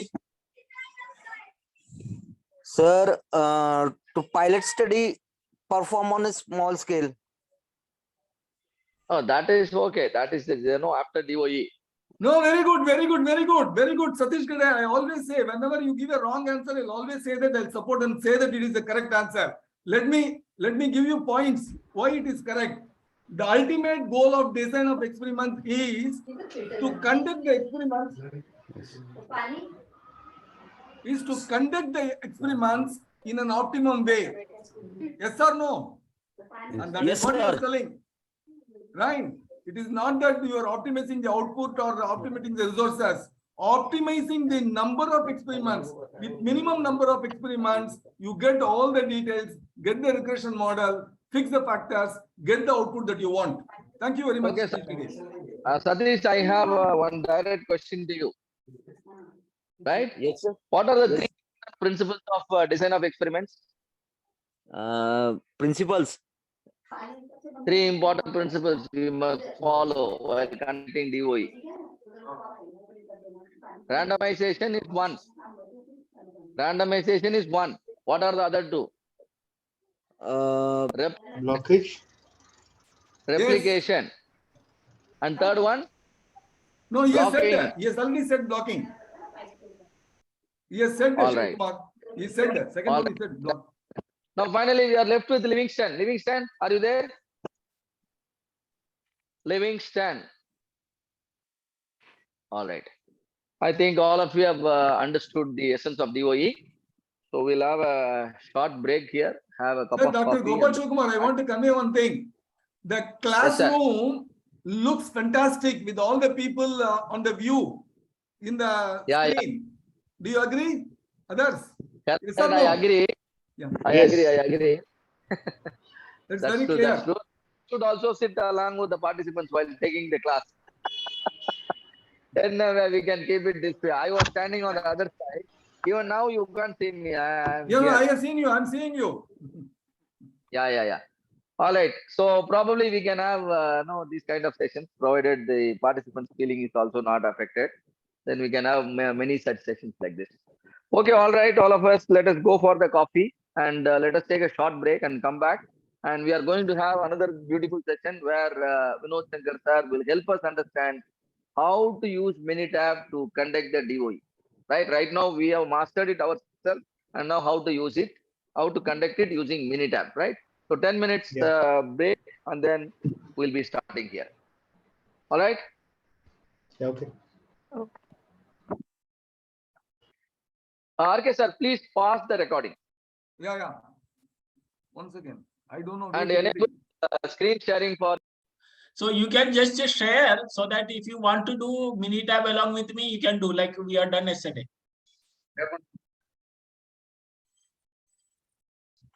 And participants, Santosh, Venkatakrishnan, all, I have shared a file in the chat box. It's an Excel sheet. If you want to do DOE along with me in the Minitab, you can do, like, last batch and all people have done along with me. So if you want to have a hands-on experience on a Minitab and DOE, you can do it. How you are comfortable? Is it okay? You want to do? Have you seen any chat box, any file, DOE file? Yeah, we got the file. So if you want to do, you can do. Otherwise, you can just listen to me, and then later, if you want to do, looking at the recording and all, that also you can do. So your wish. Just yesterday with those people who were there in the classroom, they were doing along with me. So they had a feel of no, exactly. Sometimes when you practice this, then only it will become you will be expert, right? You know how to drive car. If somebody is telling you first gear is this one, second gear is back, like that, if you tell, people will understand all those things. But when you do it, then only you realize that how difficult it is, right? So you can, if you want to do, you can do. Arogyaraj, could you locate file?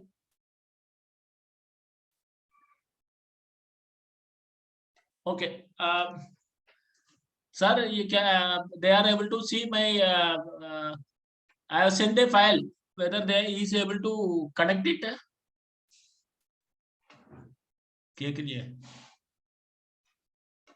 Okay.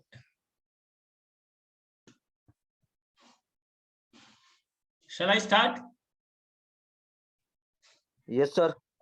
No. There's the classroom participants. No? There is some confusion. Shall I start? No, Yes, voice sir. is Yes, sir. Yes, sir. No. Your side, okay. I'm just Yeah. talking. Gopal, sir. Okay. Okay. Okay. Your side, I know that you are all ready for the session from boring session from me. Not boring, sir. No, just like that. Okay. After a fantastic session by Dr. GSK, sometimes people feel that, oh, it was a fantastic session and he has come. Like that people will be. Hello. Gopal sir, you have to just respond whether these people are ready. I think, can you hear me now, sir, first of all? Huh? Can you hear me? Yes. You can hear, right? We can hear you. Yeah. Now I think we are ready. You can start. If you want to give this Excel file to them, am I right? Arogyaraj is sent in his WhatsApp. If he can, like that we are done yesterday. So if you want to share with the others, they can do Minitab along with me. Sir, I will add you in the WhatsApp group immediately. If you want, you can share in their WhatsApp group also. All of them can download and do it. Okay, then. Okay, already available, sir. It is good to go. Okay, fine. Available. Super. Okay, so we will start, right? So we will start the continuation of DOE, right? Okay, so you have some background of DOE, correct? Your design of experiment. Yes or no? Yes, sir. Yes. Okay. Right. So now I have few questions. I'll start that before entering into the practice. Just I want to know that yesterday also we learned 2-way ANOVA. Yesterday we learned 2-way Yes, ANOVA. sir. Yeah. 1-way ANOVA we learned last week. Okay. Right. But today also we are in the DOE also we learned ANOVA, right? 1-way or 2-way, sir? In the DOE, which one you learned? Just last session. Was it 2-way ANOVA or 1-way ANOVA? 2-way one. 2-way. It was 2-way ANOVA. Okay. So when there is a 2-way ANOVA, we already learned. Yeah. Then why we want to learn it again in DOE? It was already known. Na? What is the difference between those ANOVA study and this DOE ANOVA? What was the difference? Was there any difference? Could you locate? Is that too hard question?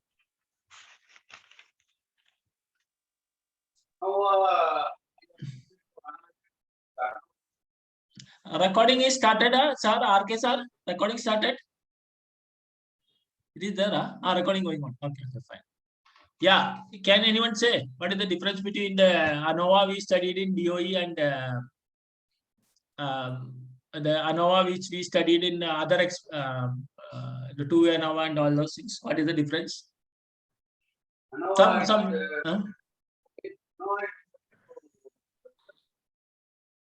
Not able to hear, Venkatakrishnan. You are saying something. Anybody wants to give a try? Just give a try. Yeah, I mean, we are trying to analyze the variance. So there also we are trying same thing. Yeah. So here also we're trying to analyze the variance. Same thing. Okay, so there is no difference. I was just testing that whether you are understanding or not. There is no difference between that ANOVA and this ANOVA because both the cases we are studying that only. Main effect, right? All those things, right? But there is a small difference. It is not significant, but there is a small difference. If you ask, there is a small difference because DOE is a design of experiment is done by the planner, DOE planner. DOE planner means the person who is planning for design of experiment. Excuse He me, is- sir. Am I audible? Who is that? Arogiraj? Okay. Yeah, Sir. I'm audible. Okay. Okay, fine. Okay, so the difference is design of experiment is done in a planned way. Okay, one person is planning that what are all the factors he has to choose and at what level they have to do, right? And based on that, they are doing the experiment. Whereas the other cases, normally 1 way ANOVA, 2 ANOVA, when you do, you take the as it is condition. Do you know what is as it is condition? If you want to choose the best supplier, best vendor, okay, you are not telling them to do a design of experiment and give me the product.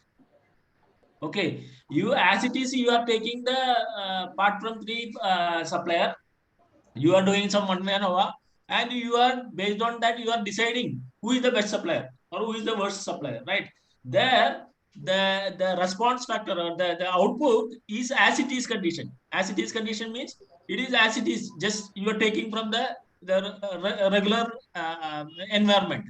Whereas design of experiment, we are doing the same thing, but there is the designer, the person, the planner, the TF team is planning for a certain factor at certain level and in a certain control condition. Okay, so that is only the difference between the ANOVA which we are doing here and ANOVA which we are doing there. Here it is in our control. There it is not in our control, but we are just analyzing. Okay, hypothesis testing. So that is a small difference. Okay, so it's clear.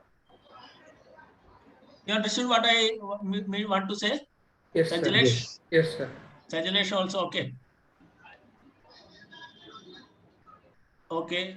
Neha, Sanjalesh, Satish, I hope all of you are following me. Yes? Yes, sir. Yes, Yes. sir. Okay, fine. Now I have some few more questions. What do you mean by a factor? Now we are into design of experiment. What do you mean by a factor?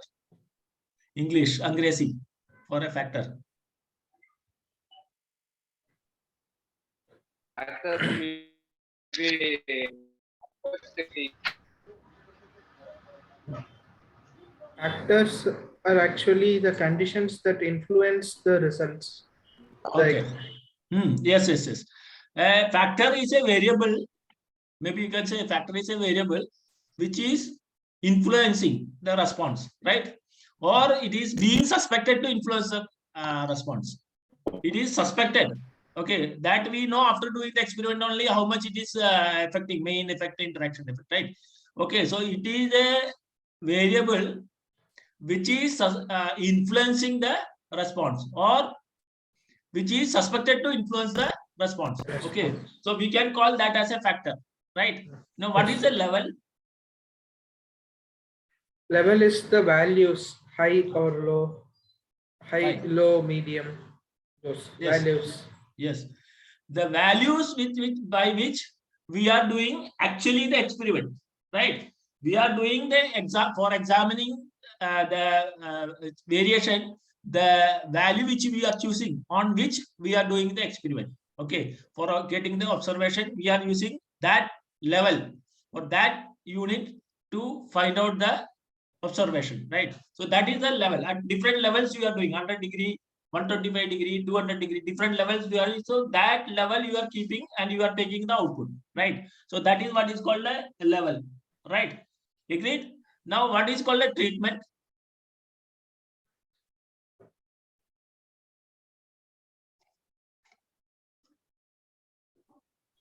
What is a treatment? It is not a medical treatment. I'm saying that treatment in a DOE. Some try. Yeah, some test, some experiment. Yes. Venkatesan wants to say something. Treatment actually means the experiments, the real experiment. Now, one treatment is that maybe I'll share my one screen. I'll share so that It will be easy for to explain, right? Are you able to see my Excel sheet? Yes. Yes, sir. Okay. So here we have got a experiment for which we are using 3 factors. Okay. What are all the factors mentioned here? Temperature is one Temperature, factor, right? pressure, And Catalyst. catalyst. Catalyst is a, and this is a yield. So yield is nothing but the result. response. Okay, the yield is nothing but the response, right? Okay. Now I want to 1 second. Okay. Now one treatment means when I am taking a temperature 100, pressure 2, and catalyst. Catalyst, there are two levels. Catalyst A, catalyst B, right? Pressure at 2 levels, 2 and 5. There are 2 bar pressure, 5 bar pressure. Catalyst, we are using 2 catalysts. One is A, catalyst B. And temperature? 100 and 120. 100 and 120. Okay, there are 100 and 120, right? So there are 2 levels for temperature, 2 levels for pressure, 2 levels for catalyst, right? So when we are doing a one set, when the temperature is 100, pressure is 2, and catalyst B, right? This set is called a one treatment, right? That like that, how many treatments are there? Maybe 16 or something will be there.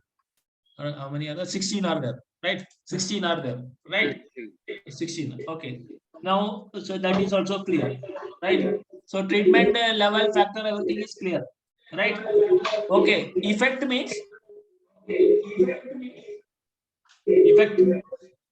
What is the effect? What do you mean by effect?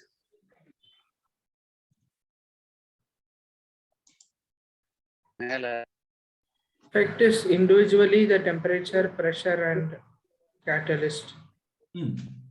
Yeah, you're right. Change in response due to change in level from one level to other level for a factor, right? So when the change in the response, when my temperature is from 100 to 120, the change in response when my pressure is from 2 to 5, right? That change is called effect. Effect. Okay, so there are 2 kind of effects. Which are all those effects? High and low.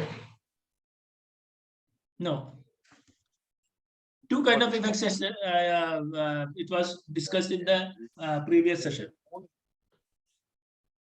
Oh, those. Yeah. One is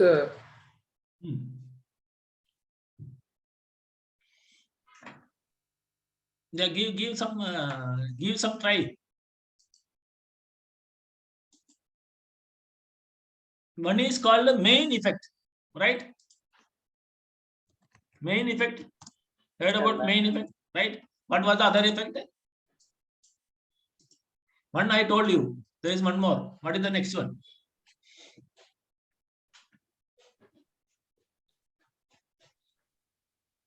Interaction effect. You forgot or what? There are 2 kind of we discussed now. Main effect and interaction effect. Agree or not agree? yes, sir. Yes. Okay. So what is the difference between main effect and interaction effect?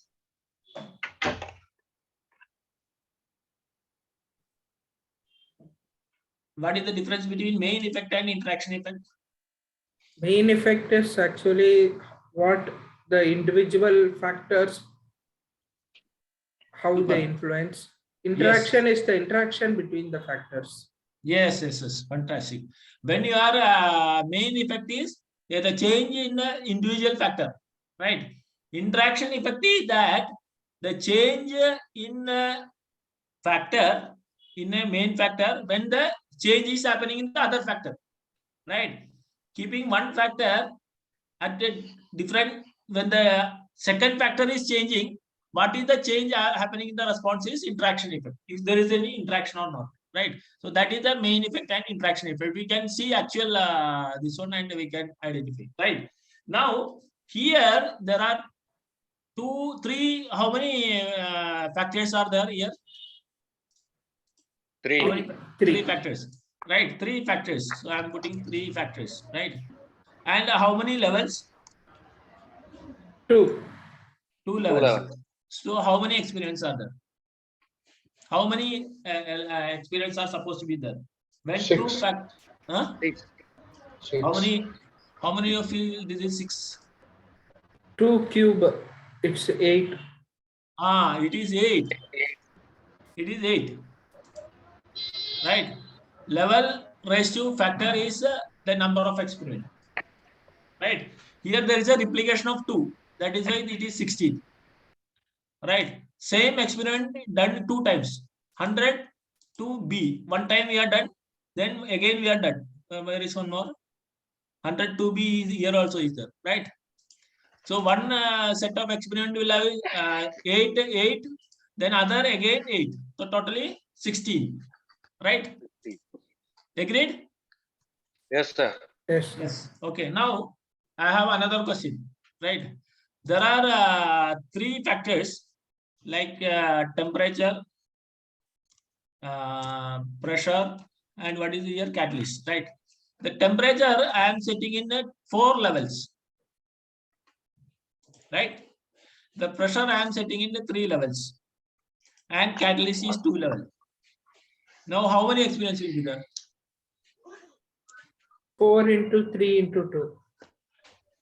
All of you are agreeing?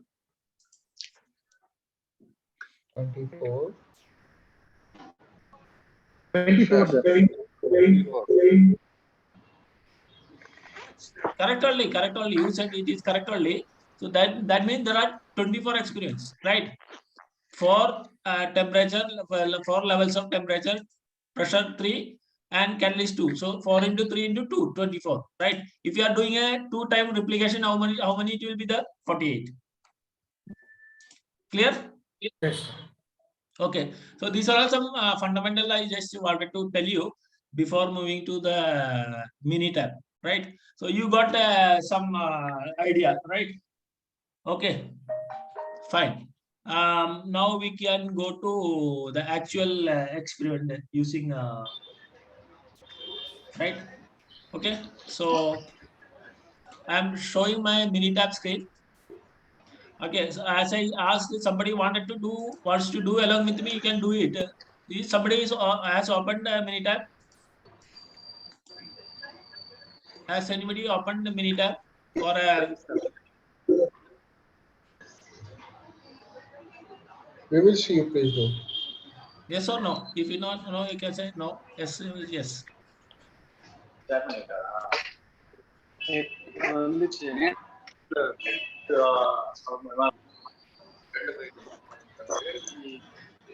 Okay. I'm not able to hear anybody's noise. So we will do one thing. Navanidan has done now. Okay, Navanidan. Okay, what you have to do? We will create one experimented design, right? Before doing an actual experiment, we will see that how to do it in a create a experimental design, right? Okay, planning one create one experimental design, right? So how many factors are there in our this experiment we are going to do? How many? Once 3. again, you check it. How many factors? There are 3 factors at 2 levels. 3 factors at 2 levels, right? So this experiment we will try to do it in a design. We will do it in a Minitab, right? So for that, what you have to do? You have to say stat, right? All the tools are most of the statistical tools are available in the heading title called stat, right? Graph and stat. These are the main tools we have to use. 90% you can use either stat or graph, right? So here stat, then you have got a DOE, right? Ours is a factorial design, right? Create a factorial design, right? Here what we are going to do? We are going to do a create a design for doing the experiment, right? We have got 2 factors, 3 factors at 2 levels, right? So we have to create one experimental design. The randomized order we have to put it, right? We have to put it in a randomized order and replication. So what is the meaning of replication? 2 times. Yeah. So what is the meaning of repetition?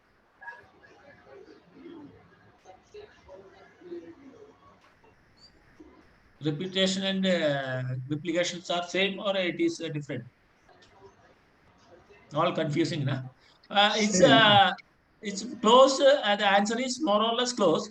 But normally repetition means when you do the one treatment, first time you are taking a reading, then you are taking with the same setting you are taking second reading, right?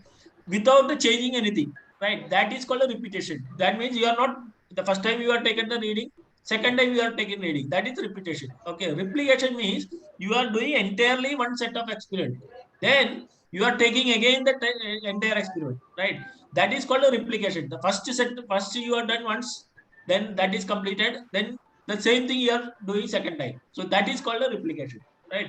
Repetition means you are not changing any setting at all. The same setting you are taking 2 times. Replication means one set of experiment you have completed. The same thing you are repeating second time. That is replication. Clear? Some idea? Confusing or okay? Yes, sir. Yes, sir. Okay. Okay. Observed by the same.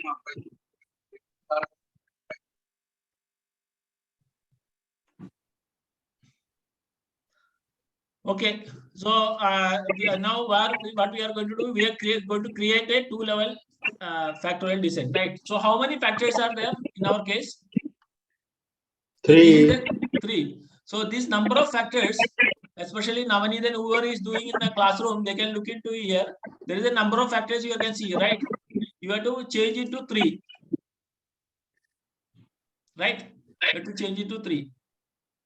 Then you have to go to design. Okay. So we have to go for a full factorial design. Right? There is a full factorial design. Then you have to have 2 replication.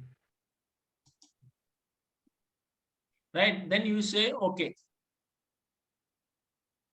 Can anyone say, yes, you have done it? Some thumbs up. Navani, then you can put a thumbs up or something.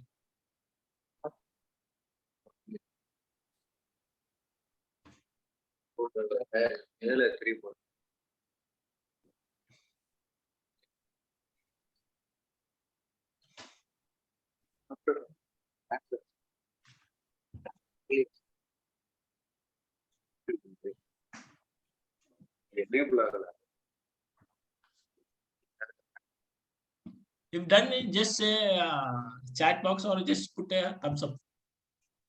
Or you can show like this. No, sir, the factors were not visible for us. After changing the number of factors to 3, here we are not having. One second.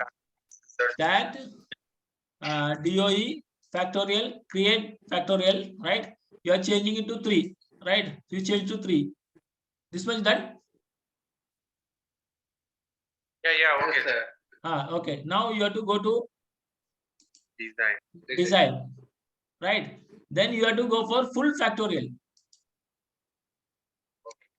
Full factorial done? Yes?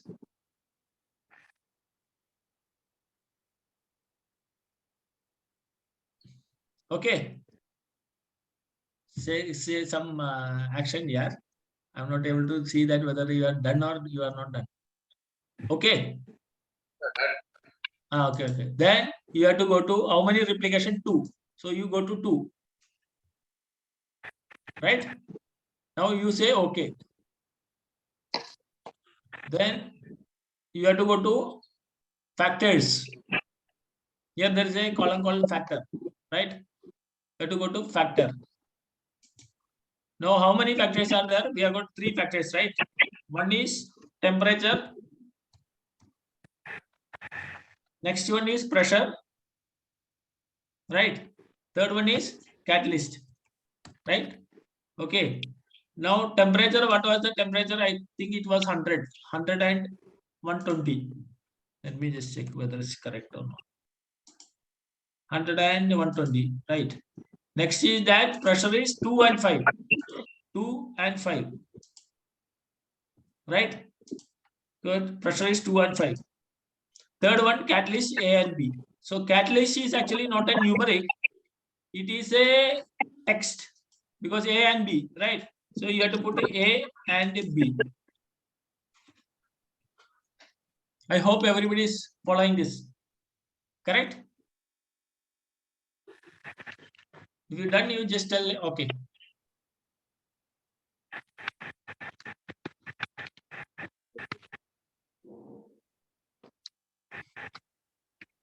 I'm putting okay because there is no response from your side. Okay. And just say okay. So you got all the, whatever you said, everything you got. Whatever thing you got, standard order, run order. How many experiments are there? 16. Right? This is a standard order. Huh? We are receiving What is that? Okay, clear. I'm not able to hear. Can you hear us? The last sentence I heard. Yeah, tell me.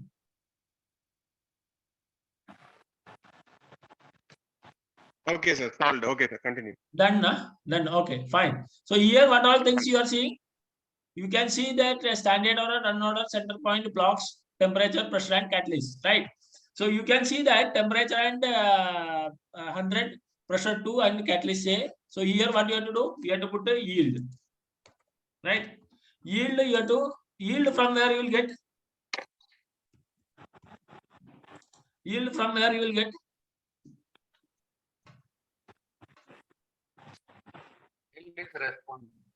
You have to do real experiment, right? You have to do a real experiment to get a yield because we are not doing any experiment here. We are just taking the class only.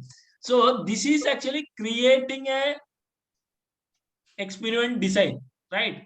Now it is telling that you have to put a 100, pressure 2, catalyst A, take one reading. Then you switch over to 100, 5A, take one reading, right? 100 to B, take one reading, right? Like that, you have to take a 16 readings, right? Then that reading you have to analyze. Clear? Everyone is clear? Okay? Okay, fine. So this is what is creating a experimental area, right? But here, this one I am not going to do. Why? Because we don't have any yield available. So I have already completed data, already I have shown in Excel sheet that I am going to copy and paste here. This is just to show you how to create a experimental screen or experimental plan for how to do it in a Minitab. For that purpose, I created this one. But this I cannot use it because I don't have a yield available, right? All of you are agreeing? Chanchalesh is okay? Okay, na? Yes, sir. Yes, sir. Okay, okay. And Satish, hopefully Satish, Sneha, everybody is following me. Okay. Any question you can ask? Okay. So far, okay? Yes. Yes, sir. Yes, sir. Okay, so I am not going to take this data at all. Why? Because we are not done any experiment. Experiment, if you do, then only you will get data. So I'm just, I'm going to remove this one, right? This is just to show you how to do it in a Minitab. Now what I am going to do, I am going to take the same data from the Excel sheet, right? Excel sheet, I am going to take the data. That is for what purpose? That is for our analysis. Oh, assuming that we have completed that experiment, right? So this experiment is completed. This is a completed experiment. This is a completed experiment, right? Here, temperature, pressure, and catalyst. Then there are some yield has come, right? This somebody has done this experiment already, right? So this experiment we are going to do just for our analysis purpose, right? We are not going to do actual experiment because we don't have any experimental units available, right? So I am just copying and pasting into Minitab. Is it okay to everybody so far? Okay, sir. Okay. Okay, sir. Oh. So I'm just copying and pasting here. Done. Right? The same thing has come over here. So I assume that these people done experiment and they got a result, right? Now this result we are going to analyze, right? For that we are going to do the same method which was used in Excel. We are going to do in Minitab, right? So what we are going to do now, this data I have to input in Minitab, because that was a data which was for creating that. Now I have to input all this data into Minitab, then only it will analyze, right? It's just I have you put it in my worksheet. I have not put it in the Minitab. Minitab worksheet only I put it. It is not put it for the calculation purpose, right? Now my purpose is to input that. So factorial design, define custom factorial design. Create a factorial design from data in worksheet. Okay. So this is a worksheet data. This is our worksheet data. From there, we are going to create a data, right? So define. Okay. Create a factorial design from a data in worksheet. So we already have a data in worksheet, right? So here what we have to do? We are going to input our factors. Which are all the factors here? Factors. Come on. Factors. Temperature, pressure, catalyst. Okay. Temperature, pressure, and catalyst. Right. Now here only there is a small change. Normally when you do Minitab, we have to consider the data which is, these are all numerics. If data is not in text, then you have to additionally add here. For that here there is a high low. There is a low high is given here. Low and high is given here, right? Here you have to just add. Remaining thing will be there already. You can see that numeric 100 and 120. So that 100 and 120 it is taken already. Then pressure 2 and 5. So the 2 and 5 also it is taken already. Automatically it is taken. But the text that is B and A is not taken. So we have to additionally add that A and B. This you have to add additionally, right? Now you have to say okay, right? Now we are ready for analysis, right? So you just say okay. Okay, so there it is. Second time also it has come. So this is not interest. Okay, this also we can avoid, but it's not avoided. That's it is come. Now it is ready for analysis. Okay, we got all the input: temperature, pressure, catalyst. All these things we have put it into the Minitab, right? Now we have to do analysis, right? Go to DOE factorial. What is our purpose? Analyze factorial design. Okay, this we are going to analyze, right? So we are not put a response, right? We have to put response. What is our response here? What is our response? Yield is our response. So you have to put a yield, right? Now it will have a graph and all. So those things will come automatically, right? Okay. And just say okay. Right. Now we are ready for analysis. Now we are ready for analysis, right? Now you can see a Pareto graph here. Pareto graph, everybody see? Yeah. Okay. Now what is things we have to look into is that there is a line you can see here, 2.31. There is a line you can see, right? The bars which is crossing this line all are significant. The factors or interaction of factors which is crossing this line, right? This is significant. Anything below this line is not significant. Okay. Now, can you tell that which are all the significant here by looking into the graph? ACB and ABC is significance. Right. A into C interaction. Yes. A into C interaction means Interaction temperature. of temperature and catalyst. So this is one interaction is very, very significant. Okay. Right. Another is B. B, only pressure. Pressure as a factor, as an individual factor, as a main factor, it is very, very significant. Right. Okay. Third one is what? Third one, interaction of all threes. Temperature, pressure, and catalyst. Okay. All three are also important, right? These factors are not important, right? So this is by looking into the graph. It is the first the first observation, right? So this is substantiated by looking into the p-value, right? So the same thing we have to be able to see there in the p-value also, right? Now I have one question. Since this is all not significant, can I remove from the model? A, B, C, B, C, A. All these things are not significant, right? So these things are not significant for this experiment. Shall I remove it from the model, or I cannot remove from this model? Like C and A.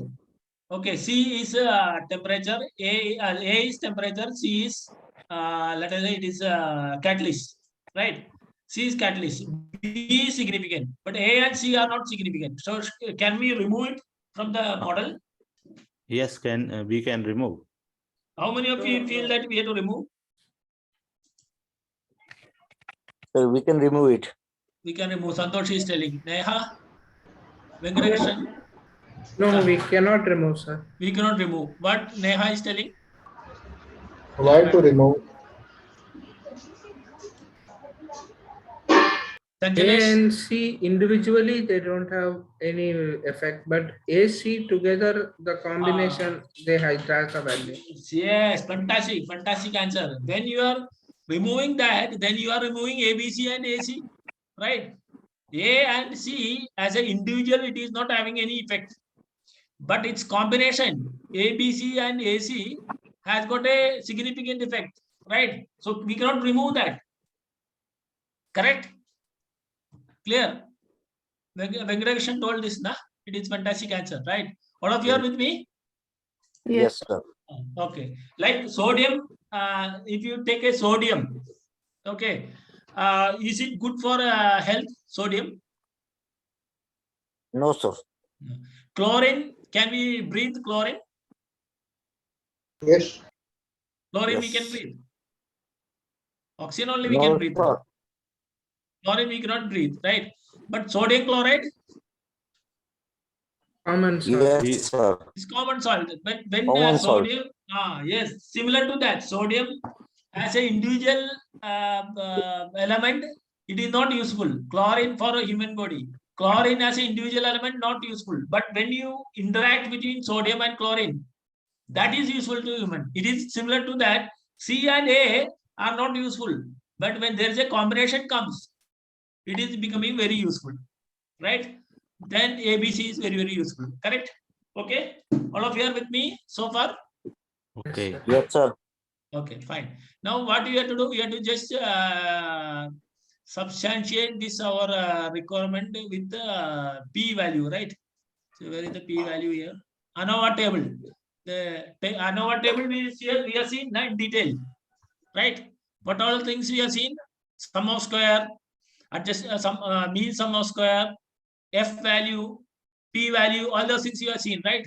So this area I am not going to discuss with you again, right? Because this was discussed in detail. Temperature as a factor, right?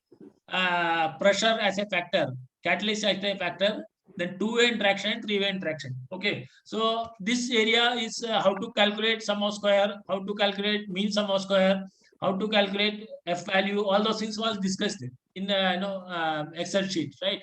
So now it is all done by our Minitab.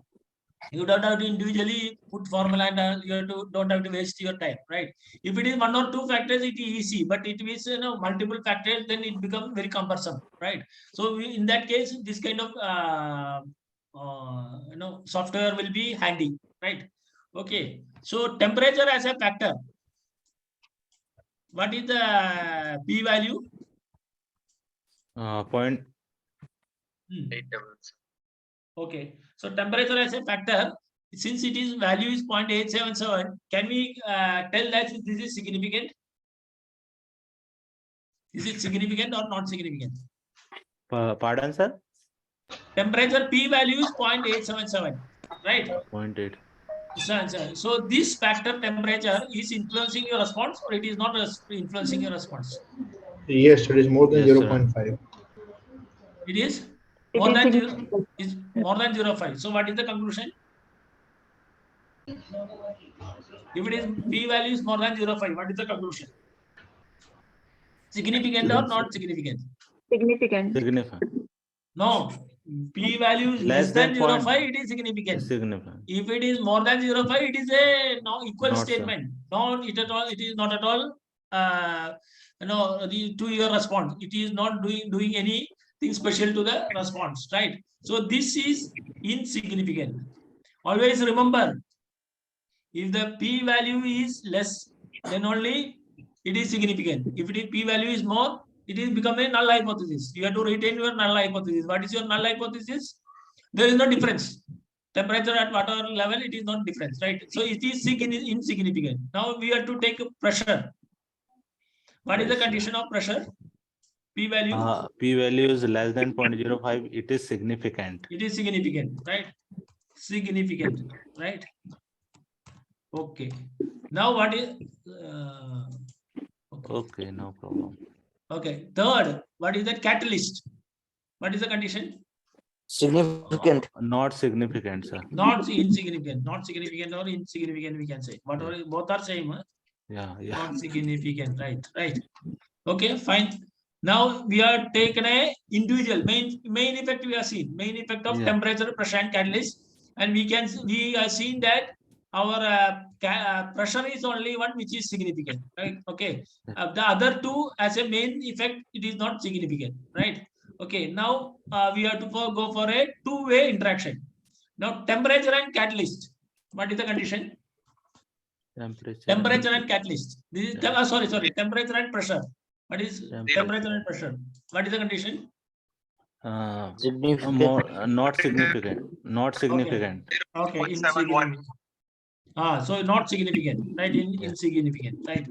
Right. Okay. Not significant. Correct. Now what is the next? Temperature into catalyst. Significant. Significant. Okay. Temperature into catalyst, significant, right? Now what is the third one? Pressure into catalyst. Insignificant. Insignificant. Okay. Insignificant, right? Insignificant. Okay. Now where we are standing? The three-way interaction. Okay, two-way interaction, because there are three factors. We have to look into three-way interaction also. So three-way interaction, what is the condition? Also significant. Significant, right? Significant. Significant, right? Significant. Right. Now that you can look into same thing. Here you can see that temperature is not significant. Here you can see temperature not significant. Pressure is significant. B is significant. So pressure also you can see it is significant, right? Correct. Then catalyst is not significant. Okay, so catalyst C is not significant here because all are below this line, right? So this you can see the same thing here. Same thing you can see here. Temperature and pressure, that is A into B. A into B is significant here or not significant? Not significant. Not significant. So you can see here temperature into pressure is not significant, right? Temperature into catalyst, is it significant? Yes. Temperature into catalyst is significant, right? So temperature into catalyst also, you can see here temperature into catalyst is significant, right? The third one is that pressure into catalyst. Pressure into catalyst. What is that? B into C. B into C is significant here? No, sir. Not significant, right? So pressure into catalyst also not significant, right? Now what is the condition of temperature into pressure into catalyst? Significant. A into B into C is significant, right? Okay. Now this is what it is. It is matching, right? Sir, now we can. Any question? If the p-value is exactly 0.05, then how would we decide, sir? What would be our decision? If it is on exactly 0.05. Exactly 0.05, it is actually the risk you are taking, right? 0.5, if you take a risk of because 5% is you are considered as your alpha level, right?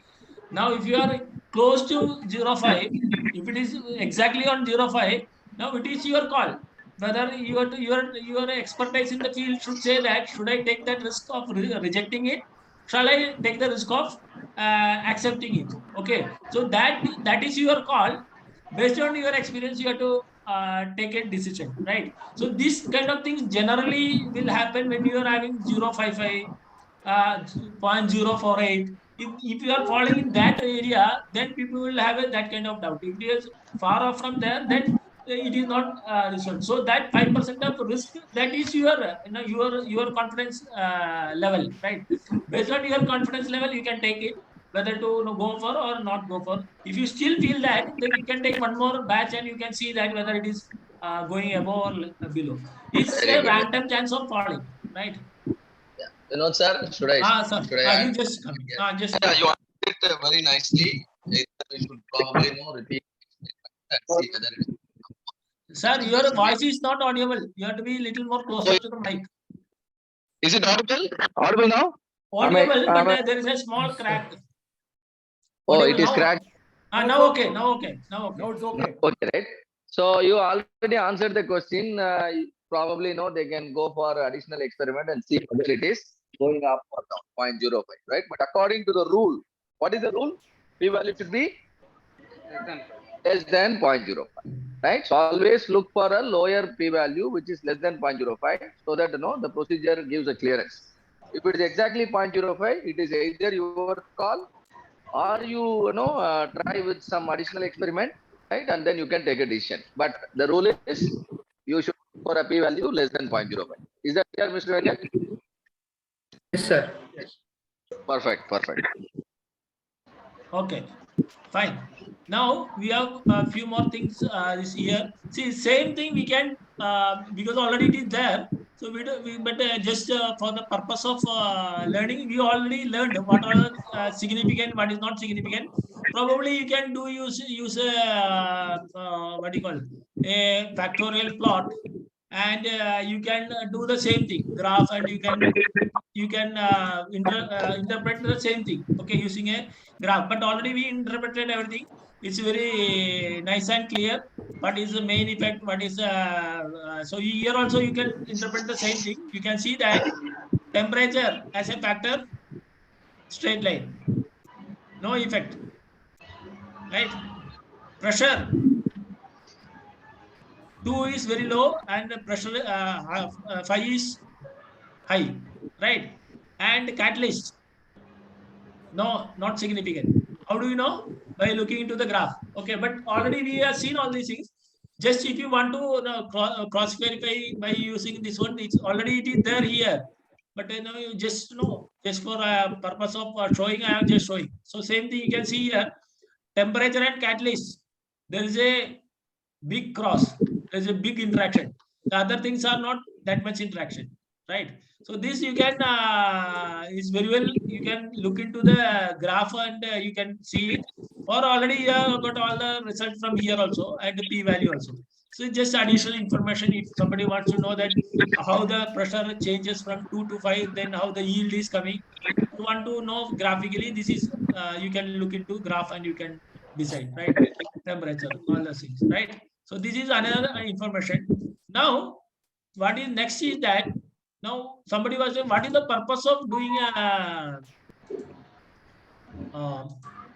what is the purpose of doing DOE? Somebody was telling this when asked by Gopal sir. So can anyone repeat what was the purpose of doing experiment? So you have got anything which pressure is significant? It's Optimizing the results. Optimizing, right? So that is what is one more thing which is left out that we have to do. Okay, so there is a regression equation also, right? This also it was discussed. So regression equation, you can see there is a constant, and this is what is called 0.64 is called what?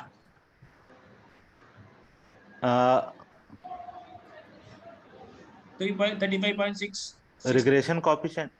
Yes, regression coefficient, right? Yes. Okay, yes. all it is called a slope, right? And this is the intercept. Okay, so all these things are there, and its combination is also there, right? All this combination also is there, right? Okay, so this is another this one which we discussed. Okay, this is another thing. Okay, and you can see the model summary, right? So here what you are seeing R square, adjustable R square, and predictable R square. What is the S? What is the S? Standard deviation. Standard deviation. What is R square? R square. R square. What is R square? Come on, 2 days we are discussing this same thing only. Yesterday also correlation regression we completed, na?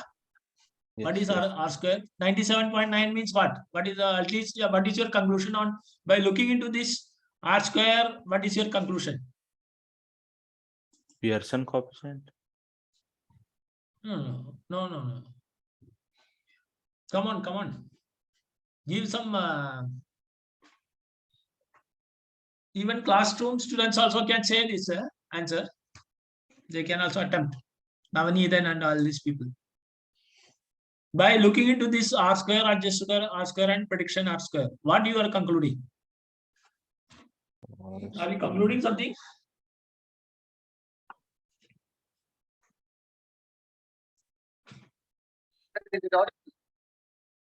Hello, sir. R square means I think coefficient of determination. Fantastic, right? But why that is required then? Coefficient of determination. Hello. Yeah. Sorry. Echo vardu. The 1 second.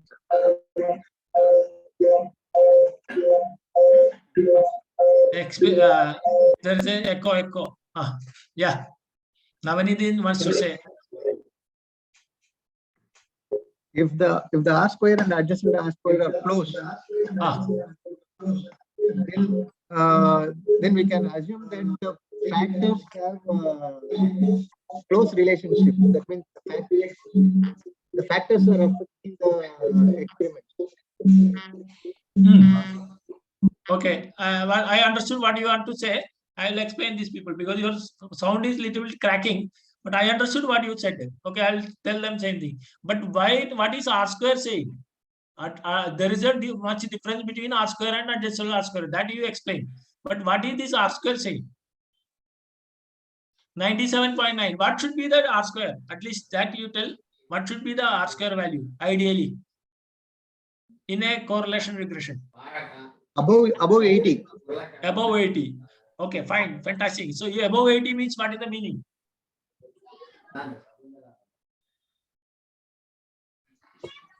Yeah, I'll tell you this model, how much it is explained by this responses, how much these factors are explaining this model, right?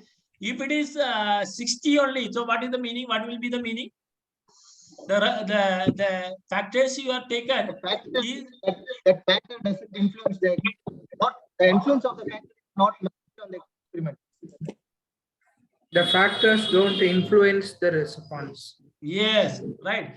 If it is 60% means that much only the model is explained by these factors. It is not influencing or not influencing. If it is 60%, the meaning is that you are taken temperature, pressure, and catalyst. These three factors is put together, it is influencing only 60% of your model. Remaining 40% we don't know. It will become an error, right? So you have to look for what are the additional factors required so that your model is totally, completely explained, right? So how much factors are influencing to what level it is influencing, right? In this case, we are at 97.9 means you are only 3% left out. That means it is a fantastic model. This total model is explained by pressure, catalyst, and temperature. Temperature, pressure, and catalyst, and its interaction. This model is completely explained by that, right? If it is like 60-40 means you have taken three factors, but that factors are not sufficient. You may have to look for some more factors, right? So in order so that your R square will become more than 8. So some idea you got what I am saying? Yes, sir.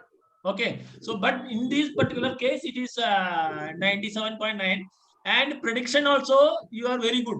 Okay. Using this model, you can 90% you can predict that your actual result you can predict by almost 91%, 92%, which is very good. Which is very good, right? Okay. So this is the meaning of R square, adjusted R square, and prediction R square, right? This model is sufficiently explained by temperature, pressure, and catalyst, right? But if it is like 60%, 70%, then you have to look for some more responses, right? But again, this is defined by you. You are taken on, you decided to go for three factors only. and you are getting 70%, but you are getting a lot of money output, because of that, then you can still go ahead with that, because you are getting a good improvement because of just selecting through factors alone, and it is explained only 70%, but still you are getting a lot of improvement. You can still go ahead with that. But if we are not expected outputs are not coming, then you have to look into here. Oh, why there is something is still pending? That factors you have to look into. Okay, so that is some background of this one, right? Okay, so this is clear. Sir, that means, do you mean to say that the R square value, whether it's optimum or not, it's only decided by us? These factors are decided by the experimenter. No, the R value, the R square value, whether it's okay or not, it's only we who decided. R square value, okay or not, is more than 80%. Yes. It is like you are buying mangoes from me. I give you for 100 rupees. It is okay or not is decided by you only. If you want for 105 rupees, I don't mind. If you want 95 rupees, you have to bargain. That's all. Yeah. Okay. Very close to that. Clear? Yeah. Yes, sir. Okay. Because here only the point is that we as a team, we are deciding the planning. Okay, which are all the factors I have to take for this improvement. So you have selected few factors, right? Then you are finding a lot of improvement. Okay, your company is getting too much improvement. Then still you can go ahead with that. Nobody is going to ask you why it is R square is 70. Why you are not this one? Nobody will ask, right? Sir, and RK sir. Yeah, but certainly you will not buy for 50 to 200 rupees. Yes or no? Yes, and sir, I will not sell definitely. for 50 rupees. So R squared, you will not allow it if it is less than 0.9. Right. Okay. So clear? Okay, Venkatesh, good Yes, question. sir. Yes. Very, very good question. Right. Okay. So far everybody is okay. Right. Now what is our main agenda?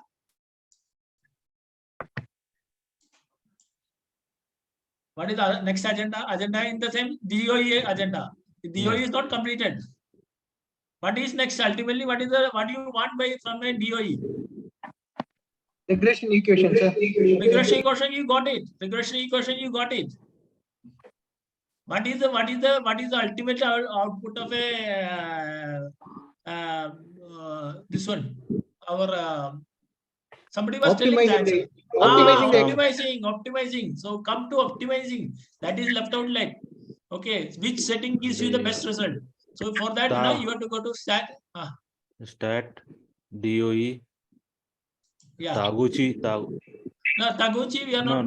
We are looking into factorial design, right? Okay. So there is a response optimizer. Okay, last one. So this is what is it telling? Somebody can read this. What is it written? Response optimizer. Identify the combination of predictor values that jointly optimize one or more fielded responses. Right. So I am going for an optimizer. Right. Now, what is what I have done? Stat, DOE, factorial and optimizer. Okay. Now my yield. So the maximum, the highest is better, right? So I have to go for maximize, right? Okay. Now here I have got some setup and all is there. So here some value automatically came by default, it will come, right? So now you have to just okay and okay. Now what you are seeing here, you can see one graph, right? One optimization plot. What it is telling that when the temperature is 100, okay, pressure is 5, and catalyst A will give you a average of 198.5 at a confidence level of 96%. Right. Okay. So that means if you put your temperature at 100, pressure at 5, and catalyst A, that will give you the best result. And the best result, it is on average, it is selling 198.5, and the confidence interval they are saying almost 96%. So 96%, you can say that If you keep this reading setting, you will get as maximum as an average 198.5. On an average, 198.5. Okay, that's what is optimization what it is giving. Is it clear to everyone or confusion? Yes, clear, sir. And the classroom team, Navani, then just thumbs up for classroom team. Some thumbs up give here. I'm not able to see anyone. Okay. No. Venkatesh, okay. I'm talking about that. There are some people are there in the class now. I'm just talking about them who are sitting in the class. That class means classroom. I'm meaning not online class, right? Okay. I hope everybody is okay. Okay, fine, great. Thank you. Now, the one more thing, and there is one more method that is what is called DOE, and there is a contour plot. There is a contour plot. Okay, but here it will take a numerical value only. You just say okay, then you will get some contour plot. What this will give you is that what it will give you is that some there is a cross here. There is a cross here. Okay. See, what it is giving you that the temperature is 104, pressure at 4, the yield is 187, right? Now, if I am coming down, you can see that temperature 113, pressure 3.14, yield is 144, right? So at different point, what will be the yield that you can see, right? Okay. Now, if it is like here, what is you can get like 196, right? 104, yield is 196, like that it is there. Okay, so there is another method. You can use this one and you can play around, which gives you what, right? The optimizer gives you only the optimized reading. Okay. But if you want to see that what will be the reading at different setting, you can look into by looking. These are also some advantage of using this software. Is it clear? You understood what by doing this, what you are getting? Okay, yes, everyone is okay? Okay, sir. Okay, fine, great. So this is what is actually talking about DOE. If you want to have any more question? No question, sir. So that means everything you understood, or everything? There can be two, and there can be two ways. No question means people understood everything, or they are not understood anything. Okay. So in this case, I hope that you are understood, right? Yes, sir. Yes, sir. Yes, sir. Okay. Okay. Fine. Then that is DOE. I think now the time is 12:45. Huh? Anything you want to say?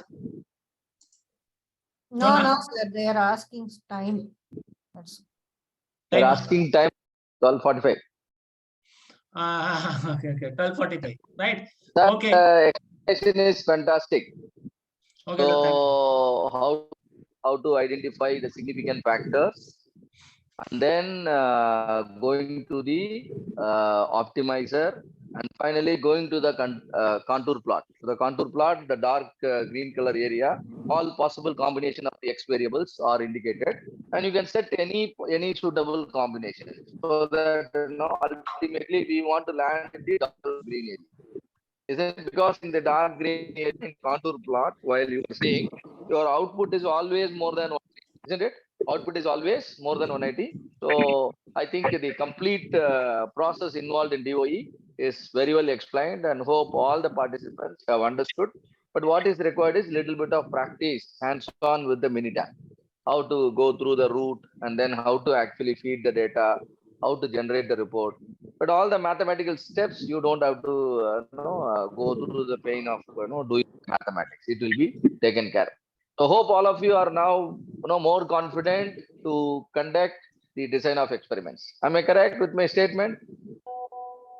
Online participants? Yes. Yes, yes. Perfect. Any help required in the future also, do not hesitate to come back, because this is not something which you can learn in just 1 hour or 2 hours. We try our best to make it happen, but then you have to put a lot of time. Maybe preferably read through the literature and come back strongly with your strong doubts, and that's how you can actually further multiply your learning. So overall, it is a great session, sir. Vinod sir, thank you very much for that. Thank you. Yours also fantastic session. Yeah. So we would like to connect for a while. Probably in the afternoon again, we will join.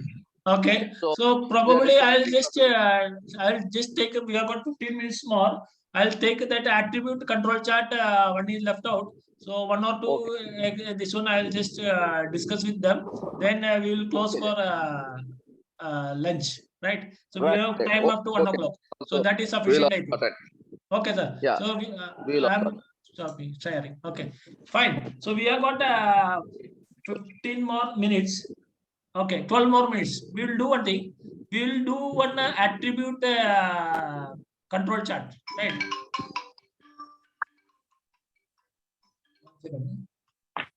We will do immediately one Minitab experiment with attribute control chart. Right. So that the both variable as well as attribute both will be completed, right? So that we can do. 15 minutes left out. Okay, everybody's okay for that? Yeah. Okay, because which is the control chart you used for continuous data? Which is the control chart we used for continuous data? X bar R chart. Yeah, Santosh, Venkata, Krishnan, and Chanchalesh. Remember X bar R chart? Yeah. Yes. All of you are remembering. Hope everybody is remembering, right? Now that is for when the data is continuous, right? Like the length, OD, height, weight, time, all those things, right? But the life is not like that. Sometimes the life is you have what okay, not okay, right? If somebody is checking visual inspection, ultimately they are checking that there are 100 pieces, 10 number got rejected, right? Next day 100 pieces, 15 number got rejected. So how you know that whether it is some special cost added into it? Like one day 10, one day the second day 12, third day 8, like that. One particular day it has become 30, right? This 30 rejection, whether it is a really some special cost is added to that, or it is a normal thing. Okay, in-house it is normally the 1 or 2 get rejected.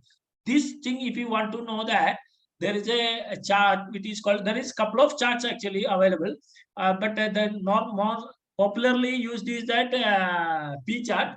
So we will discuss about P chart now, right?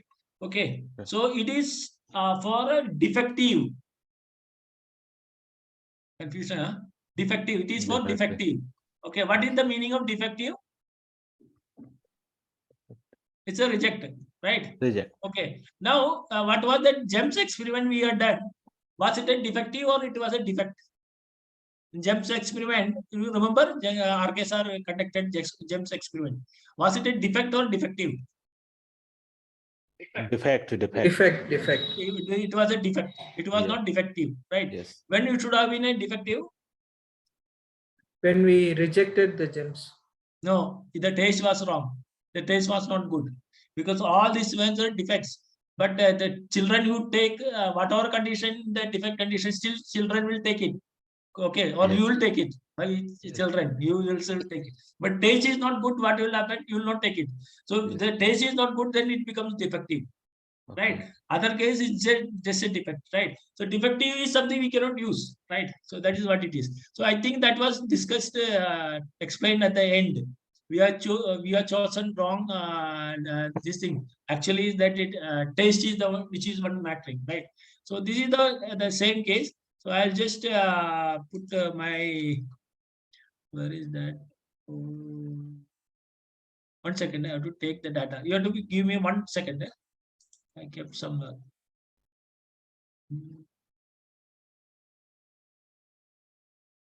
Give me a second. I have to just take one file.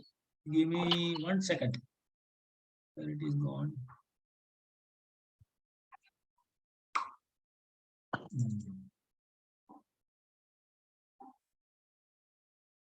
Okay. Right. Okay, I'm going to share one screen. Then we'll go to Minitab and do it. Right. Where is that share? Okay, able to see my screen, Excel sheet? Yeah.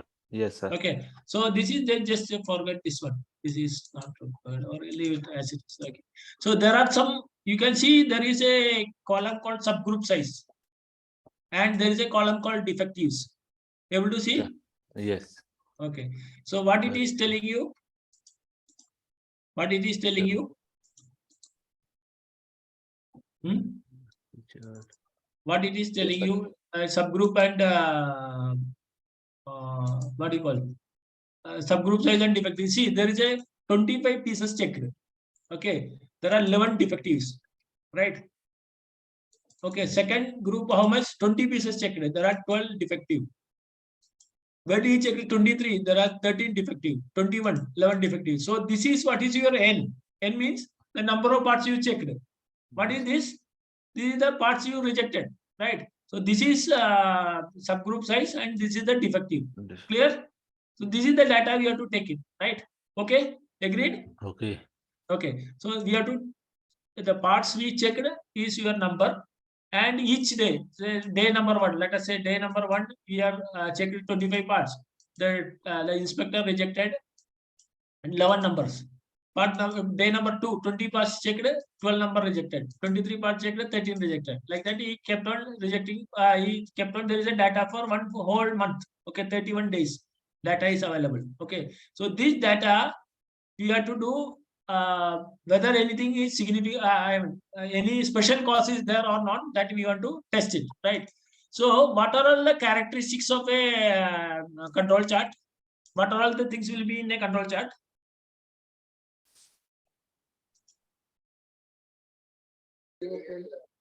Oh, LCL use.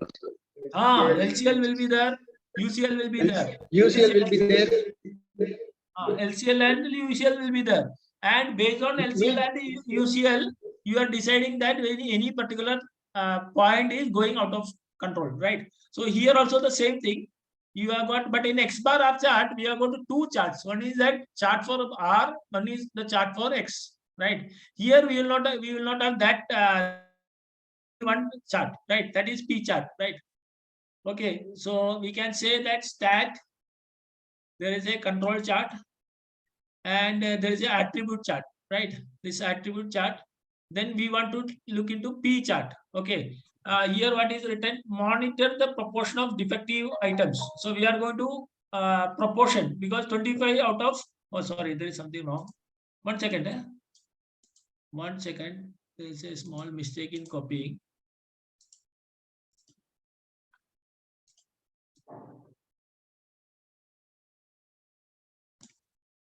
So here subgroup size is variable.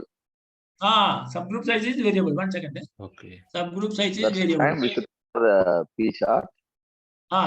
When the subgroup size is constant, then there is a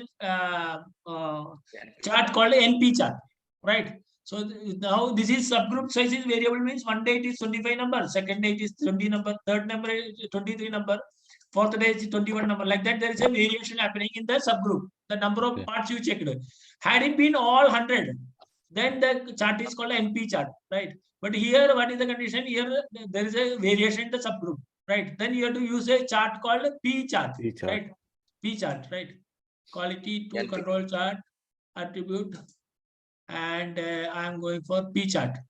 Classified in 1 or 2 such categories, or fail or pass. Okay, that's what it is used, right? Now, what is the variable here? Defectives. Defectives. Okay, and what is the subgroup size? It is, this is the one, right? So you have to go to subgroup size, right? Now you just say okay, you will get the graph hopefully. Okay, you have seen here, right? Right? You can see here. Yes. So how it is different from control limits? We can see the control limits also moving up and down because subgroup size is changing. Right?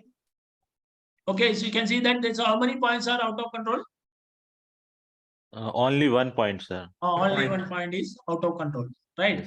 As our Gopal sir said, this is the, because the subgroup is varying, the control limits also accordingly varying for each subgroup. There is a change in upper control limit and lower control limit, right? So this is one the thing that you can see, but it is very similar to X bar R chart. Anything which is going out of control is the one which you need to address, right? That is a special cause, right? Here it is sample number 18. I suppose 18, sample number 18. There are 24 parts, and how many rejections are there? 22 rejections are there. That's why this is going out of control, right? That you can, by clicking here, you can know that which is the sample and what is the this one, sample number 18, and proportion is almost 90%, right? That particular day something has happened, so you have to look into, correct? So this is what is control chart for attribute, right? There is one more control chart. If you can see, if it is like constant subgroup size, right? Then we'll see that also. Just a second. Let me see whether it is available. Yes, it is available. Okay, I'm just pasting here. Right. Now here, what is the difference between this one and this one? Constant subgroup size. These are 25. Sizes. Yeah, this team, the inspection team, they will be every day, they will give 25 parts, and they will ask them to check, and they have to write the reading. Okay, but there is no difference in the subgroup size. So that in that case, that chart is called NP chart. This is called P chart. This is called NP chart, right? Okay, when the subgroup is constant, you have to go for NP chart. So control chart, everything is available here. We have to go for NP, right? So NP chart, it is what it is telling. Monitor the number of defective items per subgroup. Use when the item is classified in either okay or not okay. Okay. So we have to go for here and defective one, right? And subgroup size is already right. Suppose it is correct only. Subgroup size, okay. Both are same. Okay. So what has happened here? Because the subgroup is constant, you have got a straight line, right? Because you have got a subgroup is constant. That's why you got a straight line, right? By formula, it is like that only. And you can see there are 2 points which are out of control. Okay, clear? Chart, P chart and NP chart is okay? Everyone? Yes. Yes. Okay, so why we want to do control chart? We are at the end of define, measure and analyze, improve and control. So control charts are generally monitored in control phase, right? Why this is required? This answer, can anyone say? Why this is required a control chart in control phase?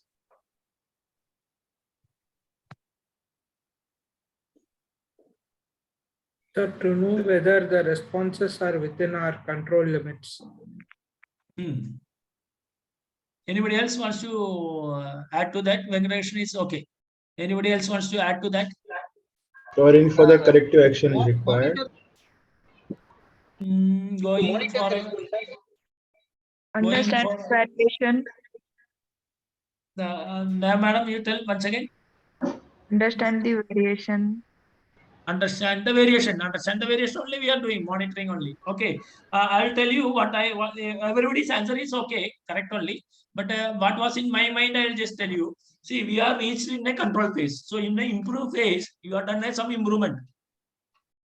Improvement is completed. Now, what is the next? It is that whether it is sustaining. You don't know whether it is sustaining or not. Okay, you have to, how to know that whether it is sustaining or not. You have to keep on monitoring. Okay, so after improvement, you have set a certain control limits to your process. Okay, I was here, I improved to some extent, and because of that, there is a variation is reduced, and within this control limits, this will keep on going, right? But how to know that whether it is really improved or not, whether it is really sustained or not? For that, you have to monitor, right? So this control charts purpose in the control phase is there to do that. The improvements suggested or implemented, right? Whether it is getting sustained. If something is going suddenly started moving out out of control, that means you have to go and check check it whether the improvement you suggested whether people are following or not following, or something else is happening. There you have to take up any one more project. Okay, this improvement done, it was okay, but after some time something else happened, which we don't know. So that will be another chance for taking a one more project, or the same project it is handed over to process owner, but that process owner is not following because of some reason. Okay, so then you have to go back and check it. So that is the purpose of control chart, which is used in the control phase. Is it clear? Okay, everyone is okay. Yeah, that's the end of control chart also. Okay, so I think it is a time for Sunday lunch. Sunday lunch time. After this lunch, Vivek sir will be taking a fantastic session. So we will anxiously wait for that, right? Okay. Vivek sir session is at 2 o'clock. Am I correct, sir? Sir, Yeah, 2 o'clock. 2 o'clock. So if possible, people here in the classroom, they will also quickly finish the lunch and then join by 2. Actually, they are generally joining at 2:30, but because of you, probably they may join early, right? All right. Thank you, Vinod sir, RK sir, Vivek sir, and the other participants. It was fantastic learning today morning. So Thank you, we'll sir.